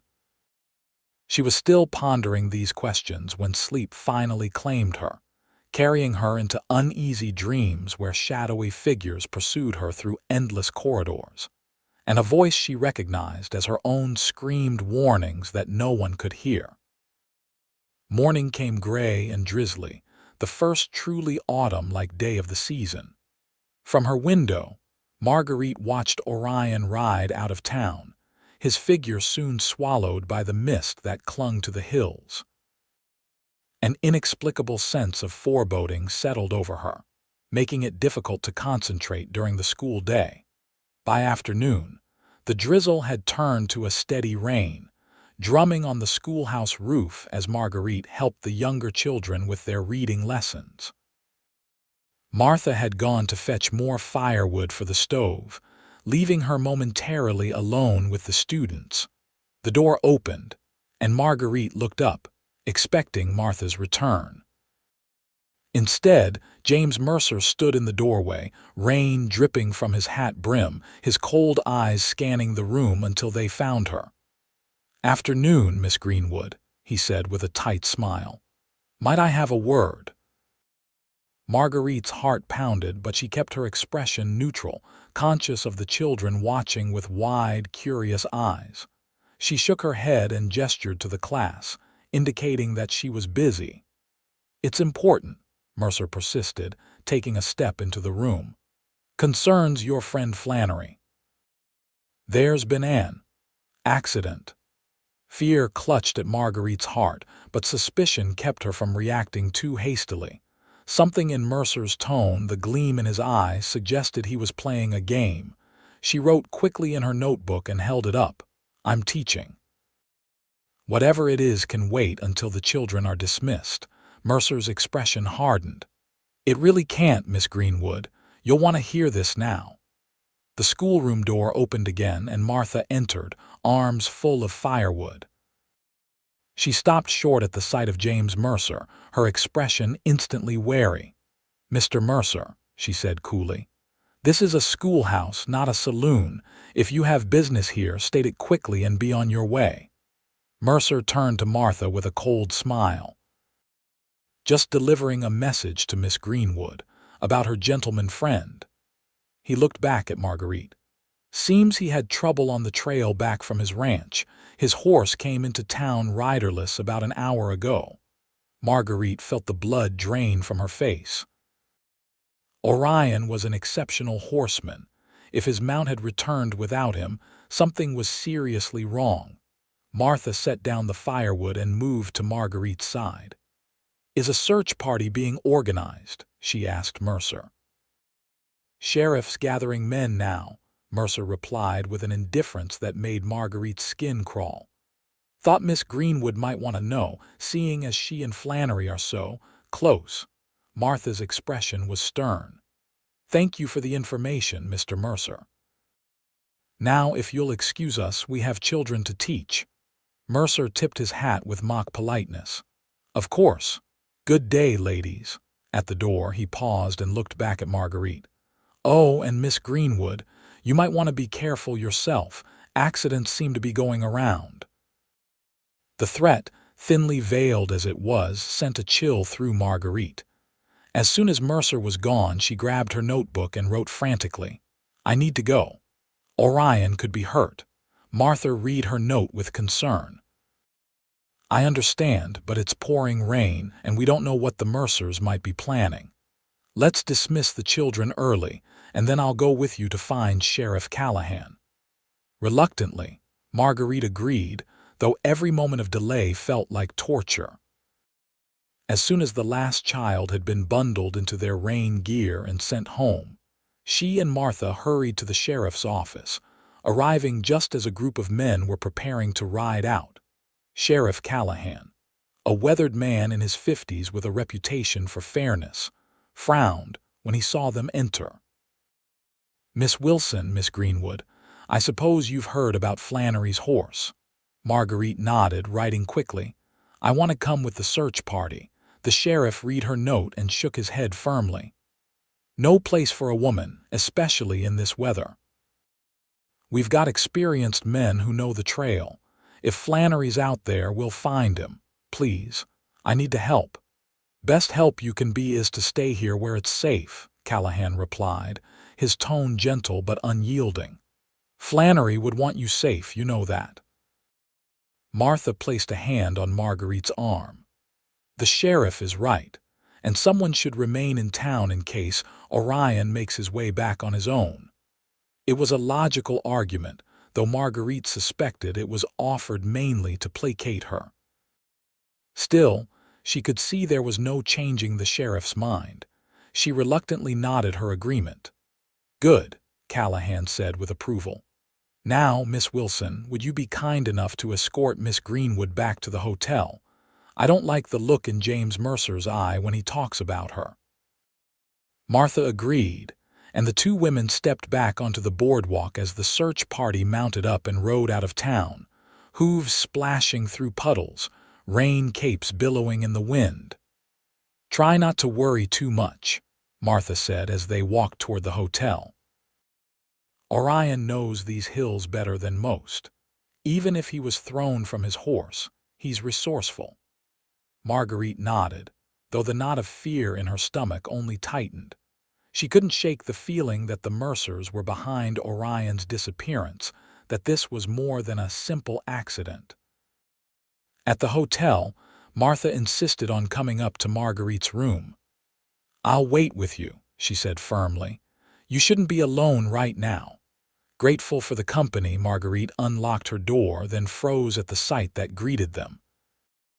The room had been searched, drawers left open, bedding disturbed. On the pillow lay a small object that made her heart skip a beat, a man's pocket watch, one she recognized as belonging to Orion. Martha gasped beside her. "Is that?" Marguerite nodded, moving forward to pick up the watch with trembling fingers. It was indeed Orion's, the silver case engraved with his initials, the same timepiece she had seen him consult countless times during their outings. She opened it to find a folded piece of paper inside. With dread pooling in her stomach, she unfolded the note and read, "If you want to see him alive again, come to Bitter Creek Cave. Alone. Tell no one. You have until midnight." Martha read over her shoulder, her face paling. "This is the Mercer's doing. We need to tell the sheriff immediately." But Marguerite shook her head vehemently. The note was clear: if she involved others, Orion would die. She knew the Mercers well enough now to believe they would follow through on such a threat. She wrote quickly, "I have to go. Alone." "That's exactly what they want," Martha protested. "It's a trap, Marguerite. They'll have both of you then." "I don't have a choice." She hesitated, then added, "Do you know where Bitter Creek Cave is?" Martha's expression was torn between fear and resignation. "Yes, it's about 5 miles north of town in the foothills. The miners used it as shelter before proper buildings were constructed." She gripped Marguerite's arm. "You can't seriously be considering going there alone." Marguerite met her friend's eyes with determination. She wrote, "I won't risk Orion's life, but I need your help. Can you get me a horse without raising suspicions?" Martha stared at her for a long moment, then sighed heavily. "You're as stubborn as he is. Yes, I can get you a horse. My brother's livery stable is at the edge of town." She squeezed Marguerite's arm. "But I'm coming with you part of the way. I'll stay back from the cave, but I won't let you ride out there entirely alone." Relief flooded through Marguerite. She hadn't relished the idea of navigating unfamiliar terrain in the rain by herself. She wrote, "Thank you. I'll need to borrow a gun as well." Martha's eyebrows rose in surprise. "Do you know how to use one?"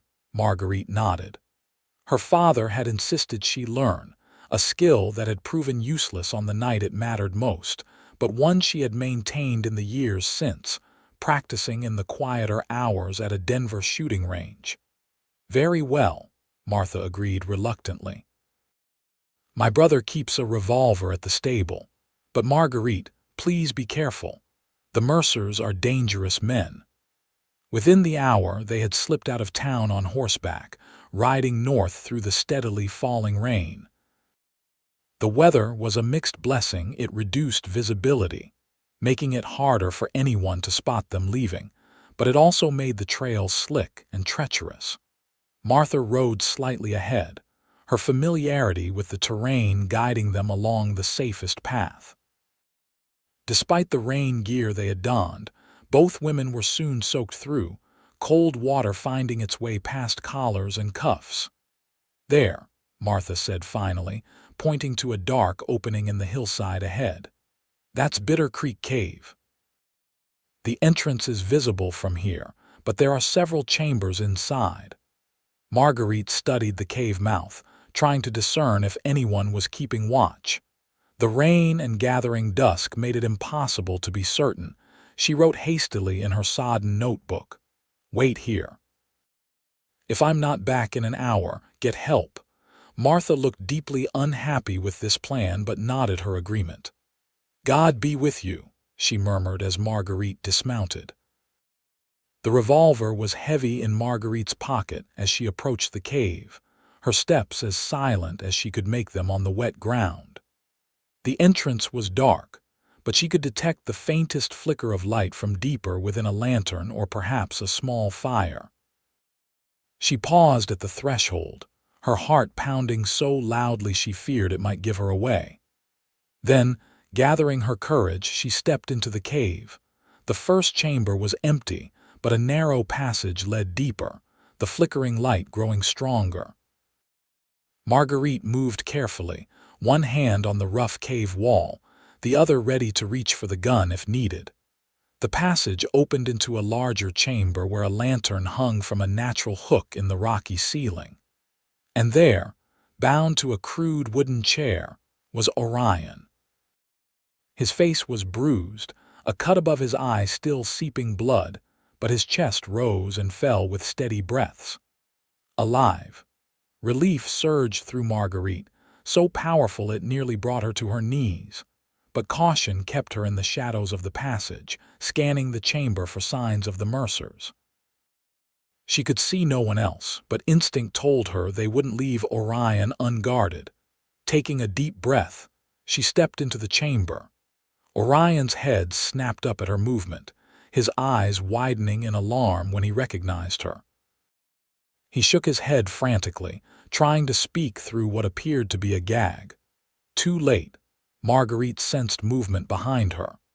Before she could reach for the gun, a hand closed around her wrist, twisting it painfully as another arm wrapped around her waist, pinning her against a solid chest. "Right on time, Miss Greenwood," James Mercer's voice purred in her ear. "I'm impressed by your punctuality." Struggling was useless.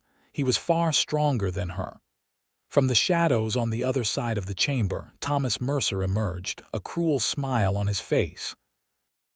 "Look, brother," he said, gesturing to Marguerite. "The little mute came to save her man. Ain't that touching?" James spun Marguerite around to face him, keeping a bruising grip on her arms. "Search her," he ordered his brother. "She might be armed." Thomas's hands were rough as he patted her down, finding the revolver in her pocket with a triumphant laugh.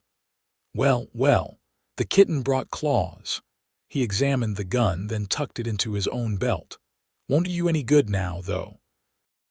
Marguerite's eyes darted to Orion, who was watching the scene with a mixture of fear and fury in his eyes. There was blood on his shirt, suggesting the brothers had done more than just tie him up, and a dark bruise blossomed on his jaw. "Wondering what our plan is?" James asked, his voice conversational. "It's quite simple, really. Flannery here is going to die in this cave. A tragic accident, perhaps a fall in the dark, or maybe exposure to the elements." His cold eyes held Marguerite's. "And you, Miss Greenwood, are going to disappear. People will assume you ran off together, two lovers escaping the gossip of a small town." Thomas laughed. "By the time anyone finds Flannery's body, we'll be long gone with you, headed for the territories where a pretty woman voice or no voice will fetch a good price from the right buyer." The implication of his words made Marguerite's blood run cold. They intended to sell her like property to some distant outpost where women were scarce and questions few. "Nothing to say to that," James mocked, then laughed at his own joke. "Of course not. That's what makes you perfect for our purposes. No one will hear you scream." Orion made a muffled sound of rage behind his gag, straining against his bonds until the chair creaked. "Oh, don't worry, Flannery," James said, turning to him. "We'll take good care of her, for a while at least." He nodded to Thomas. "Tie her up while I finish with him." Thomas grabbed Marguerite roughly, forcing her toward a smaller chair near Orion's. As he bound her wrists behind her with coarse rope, she caught Orion's gaze. Despite his injuries, his eyes burned with a promise, "I won't let them hurt you." When she was secured, James approached Orion, drawing a hunting knife from his belt. "Now, where were we before our guest arrived?" "Oh yes, I was explaining how you were going to die." He pressed the tip of the knife to Orion's throat. "Slowly, I think. A cut here, a cut there, just enough to bleed out over a few hours. Plenty of time to watch while we amuse ourselves with your woman." Marguerite's mind raced, searching desperately for a way out. Martha was waiting outside, but she wouldn't come for help until the hour was up, too late for Orion if the Mercers carried out their threats. Thomas moved to stand behind her, his hands coming to rest heavily on her shoulders. "Maybe we should give Flannery a preview of what's to come," he suggested, his fingers sliding up to grip her hair painfully. James considered this, then nodded with a cruel smile. "Why not? It'll make his last hours that much more entertaining." He stepped back from Orion, gesturing to his brother. "Nothing permanent yet. We need her intact for the journey." Thomas's hands moved to Marguerite's collar, fingering the top button of her dress. Revulsion swept through her, but it was overshadowed by a sudden, blazing anger. She had survived the murder of her parents, had rebuilt a life from the ashes of tragedy.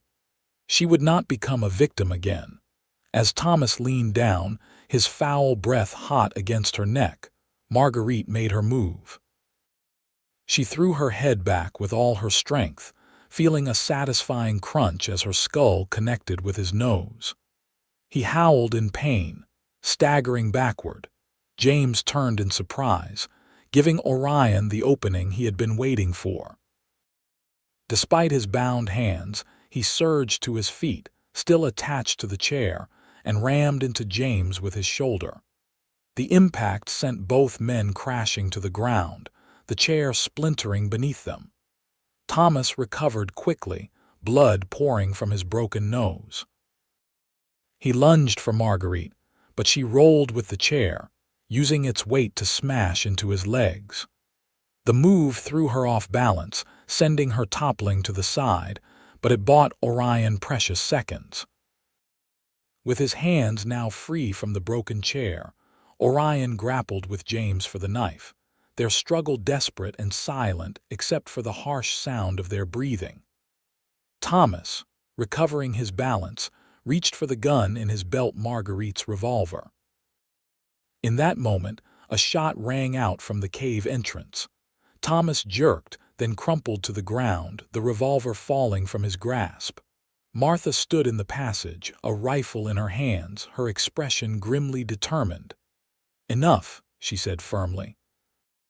"James Mercer, you move away from that man or the next bullet is yours." James froze, then slowly raised his hands, the knife clattering to the ground. Orion, breathing heavily, rolled away from him and struggled to his feet. "Martha Wilson," James said, his voice tight with pain and fury. "You've just made the biggest mistake of your life." "I don't think so," came another voice as Sheriff Callahan stepped into the chamber behind Martha, his revolver drawn. "Hands behind your head, Mercer. It's over." Additional figures appeared in the passageway, members of the search party, drawn by the sound of the gunshot. They moved swiftly to secure James while others checked on Thomas, who was alive but bleeding heavily from a shoulder wound. Orion staggered to Marguerite's side, dropping to his knees beside her overturned chair. His hands, though bruised and bloody, were gentle as he untied her bonds. "I'm sorry," he whispered hoarsely, his voice raw from the gag. "I'm so sorry they brought you into this." As soon as her hands were free, Marguerite flung her arms around his neck, holding him tightly, her body trembling with relief and fading adrenaline. She buried her face in his shoulder, breathing in the scent of him, earth and leather and blood, but alive, wonderfully alive. Sheriff Callahan approached them, his weathered face concerned. "You both need a doctor.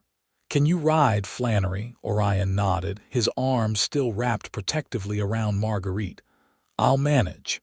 "Good. We'll take the Mercers back to town in chains. There'll be a trial, though with attempted murder and kidnapping charges, the outcome is pretty clear." The sheriff's gaze softened slightly. "You were lucky, both of you. If Martha hadn't come to find us when she got worried about Miss Greenwood." Marguerite looked up to see Martha standing nearby, the rifle now lowered. "Thank you," she mouthed silently. Martha smiled wearily. "I couldn't just wait out there not knowing what was happening.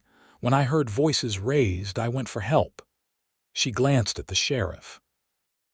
"Fortunately, the search party was nearby." "Fortunate indeed," Callahan agreed. "Now let's get you all back to town before this storm worsens." The ride back to Challis was slow and painful. Orion insisted on sharing a horse with Marguerite, his arms around her as he held the reins, as if he couldn't bear to let her out of his reach. Behind them, the Mercers were bound and placed on separate horses, each flanked by armed men. By the time they reached town, the rain had stopped and a crowd had gathered in the street, drawn by the news that was racing ahead of them.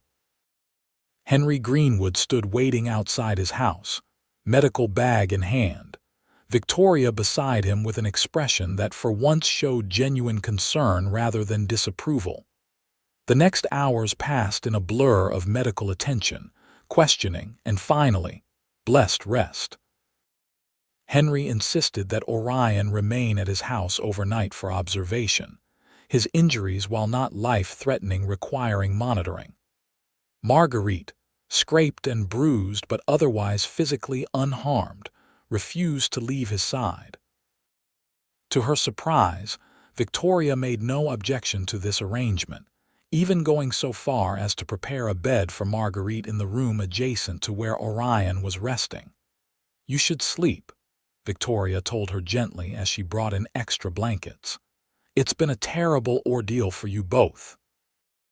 Marguerite nodded her thanks, though she had no intention of sleeping just yet. As soon as her aunt had left, she slipped from her room to Orion's, finding him awake despite Henry's instructions to rest. He smiled when he saw her, wincing slightly as the movement pulled at the stitches above his eye. "You should be sleeping," he chided softly. Marguerite shook her head, moving to sit on the edge of his bed. She had brought her notebook and she wrote, "I needed to see you, to make sure you were really all right." "I'm fine," Orion assured her, though the bandages wrapping his ribs and the bruises darkening on his face suggested otherwise. "Thanks to you and Martha. That was the bravest, most foolish thing I've ever seen anyone do, coming after me like that." Marguerite shrugged slightly. She wrote, "I couldn't leave you with them." Orion's expression softened. "No, I suppose you couldn't, just as I couldn't have let them take you." He reached for her hand, holding it gently. "When I saw you in that cave, I was terrified, not for myself but for you. The thought of them hurting you." His voice trailed off, emotion making it rough. Marguerite squeezed his hand, understanding without words what he couldn't say. After a moment, she wrote, "What will happen to them? The Mercers, they'll stand trial. With so many witnesses, including the sheriff himself, they'll hang for sure." There was no satisfaction in his voice, only a weary acceptance. "It's over, Marguerite. They can't hurt anyone else now." She nodded, relief washing through her. Then she wrote, her hand trembling slightly, "I thought I might lose you." Orion read her words, then looked up, his blue eyes intense despite his exhaustion. "You won't lose me, I promise you that." He lifted her hand to his lips, pressing a kiss to her palm. "I love you, Marguerite Greenwood. I think I've loved you since that first day when our eyes met across a muddy street." The words, so long hoped for but unexpected in this moment, made Marguerite's heart soar. She wrote quickly, her handwriting less neat than usual in her eagerness. "I love you too, with all my heart." Orion's smile was radiant despite his injuries. He tugged gently on her hand, drawing her closer. "Then come here," he murmured, "and let me show you." Marguerite leaned down, and his lips met hers in a kiss that was tender yet passionate, a promise of all that was to come. In that moment, surrounded by the warmth of his love, she felt something shift deep within her, a loosening of the bonds that had held her captive since that terrible night in Denver. When they finally parted, both breathless, Orion brushed a strand of hair from her face. "Stay with me tonight," he asked softly. "Just to sleep. I need to know you're safe." Marguerite nodded, settling beside him on the narrow bed, careful not to disturb his bandages. As she laid her head on his shoulder, his arm wrapped securely around her, she felt at peace for the first time in years.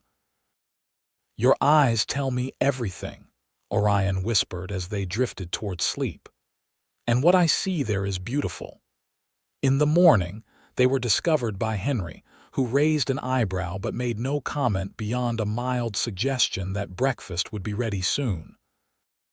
Victoria, however, was less sanguine when she realized where Marguerite had spent the night. "This is most improper," she hissed as she cornered Marguerite in the hallway. "What will people say?" For once, Marguerite didn't reach for her notebook.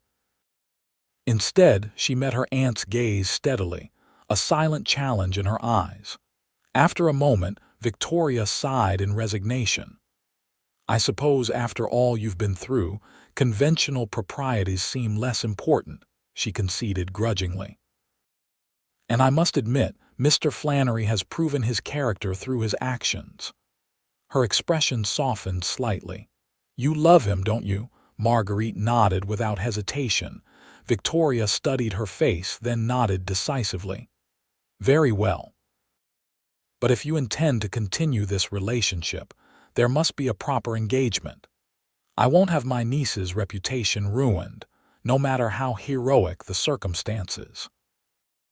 It was a concession Marguerite had not expected, and she embraced her aunt impulsively, feeling Victoria stiffen in surprise before awkwardly patting her back. "Yes, well," Victoria said, flustered by this display of affection.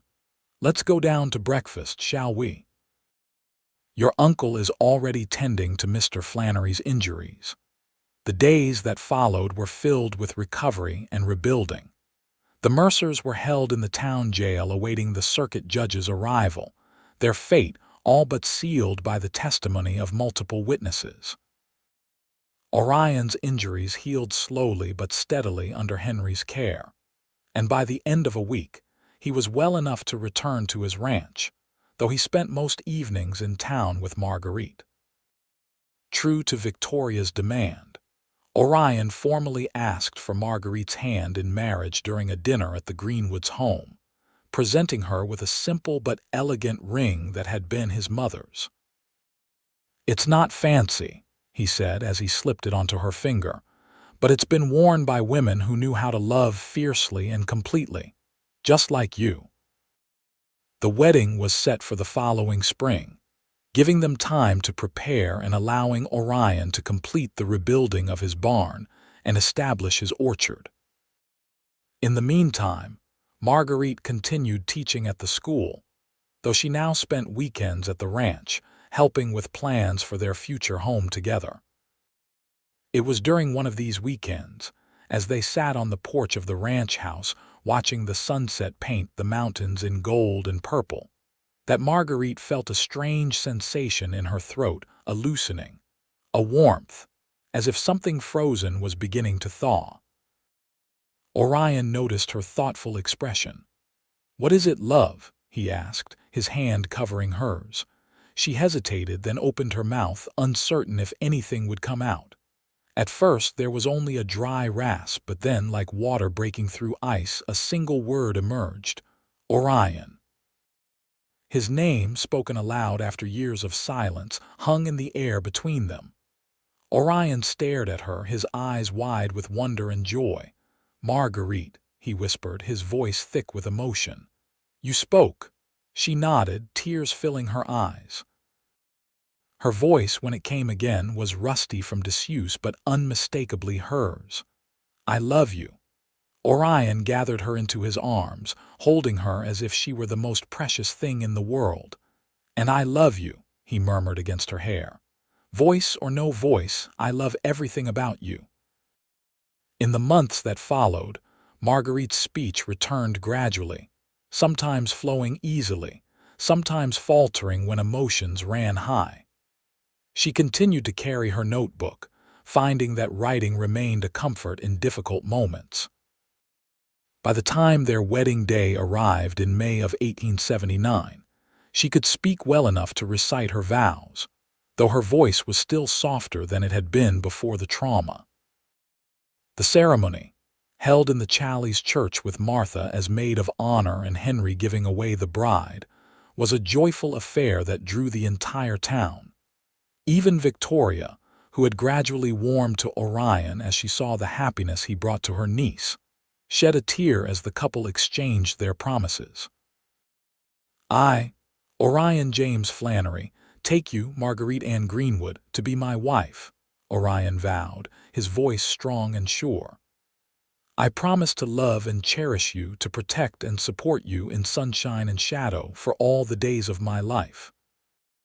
"I, Marguerite Ann Greenwood," Marguerite replied, her voice soft but clear, "take you, Orion James Flannery, to be my husband. I promise to love and cherish you, to stand by your side in joy and sorrow for all the days of my life." As they sealed their vows with a kiss, the congregation erupted in applause, celebrating not just a union of two people but the healing journey that had brought them to this moment. The Polaris Ranch flourished in the years that followed. Orion's orchard took root and began to bear fruit, becoming the pride of the valley. The cattle operation expanded, providing employment for many in Challis.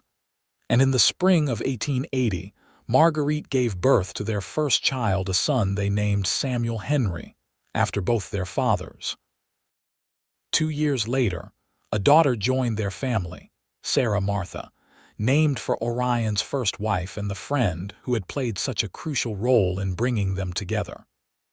As the children grew, so did Marguerite's confidence in her voice and in herself. She returned to drawing, filling sketchbooks with images of their life together, Orion working with the horses, the children playing in the orchard, the mountains changing with the seasons. Sometimes, she even included herself in these family portraits, no longer seeing herself as separate from the joy around her. On quiet evenings, when the children were asleep and the day's work done, Orion would often find her on the porch, sketching by the last light of day. "What are you capturing today?" he would ask, settling beside her, and Marguerite would smile, her voice now as natural as breathing. "The future," she would reply, showing him the scene taking shape beneath her fingers, their home, their family, the life they had built together from the broken pieces of their pasts. "It's beautiful," Orion would say, his arm around her shoulders, his eyes full of the same love that had first seen beyond her silence. "Just like you." And in those moments, surrounded by the beauty of the Idaho wilderness and the love of the family they had created. Marguerite knew that she had found not just her voice, but her home, a place where she was seen, heard, and understood, even in silence. In the autumn of 1889, 10 years after their wedding, Orion and Marguerite hosted a harvest festival at the Polaris Ranch. The orchard, now mature and productive, provided a picturesque setting for the community gathering. Friends from Challis and neighboring homesteads came to celebrate, among them Henry and Victoria Greenwood, now retired but still active in town affairs, and Martha Wilson, who continued to teach at the school with Marguerite's occasional assistance. Their children, Samuel at 9 and Sarah at 7, raced among the apple trees with friends, their laughter carrying on the crisp autumn air. A third child, 4-year-old Michael, named for Marguerite's father, toddled after them, determined to keep up. As the sun began to set, painting the valley in shades of gold and amber, Orion found Marguerite sitting on a blanket beneath her favorite tree, her sketchbook open on her lap. He settled beside her, wrapping an arm around her waist. "Happy?" he asked, though he knew the answer by the contentment in her eyes. "Completely," she replied, leaning into his embrace. "Look at what we've built, Orion. It's more than I ever dreamed possible." He followed her gaze across the orchard where their friends and family gathered. The life they had created together spread out before them like a living canvas. "Your eyes still tell me everything," Orion said softly, turning to look at her. "And what I see there is more beautiful with each passing year." Marguerite smiled, the silence between them as comfortable as the words they shared. "And they always will," she promised, "for all the days of our lives." As twilight deepened into dusk, they remained together beneath the apple tree, surrounded by the fruits of their love and labor, their story once marked by trauma and silence now overflowing with sound and color and joy.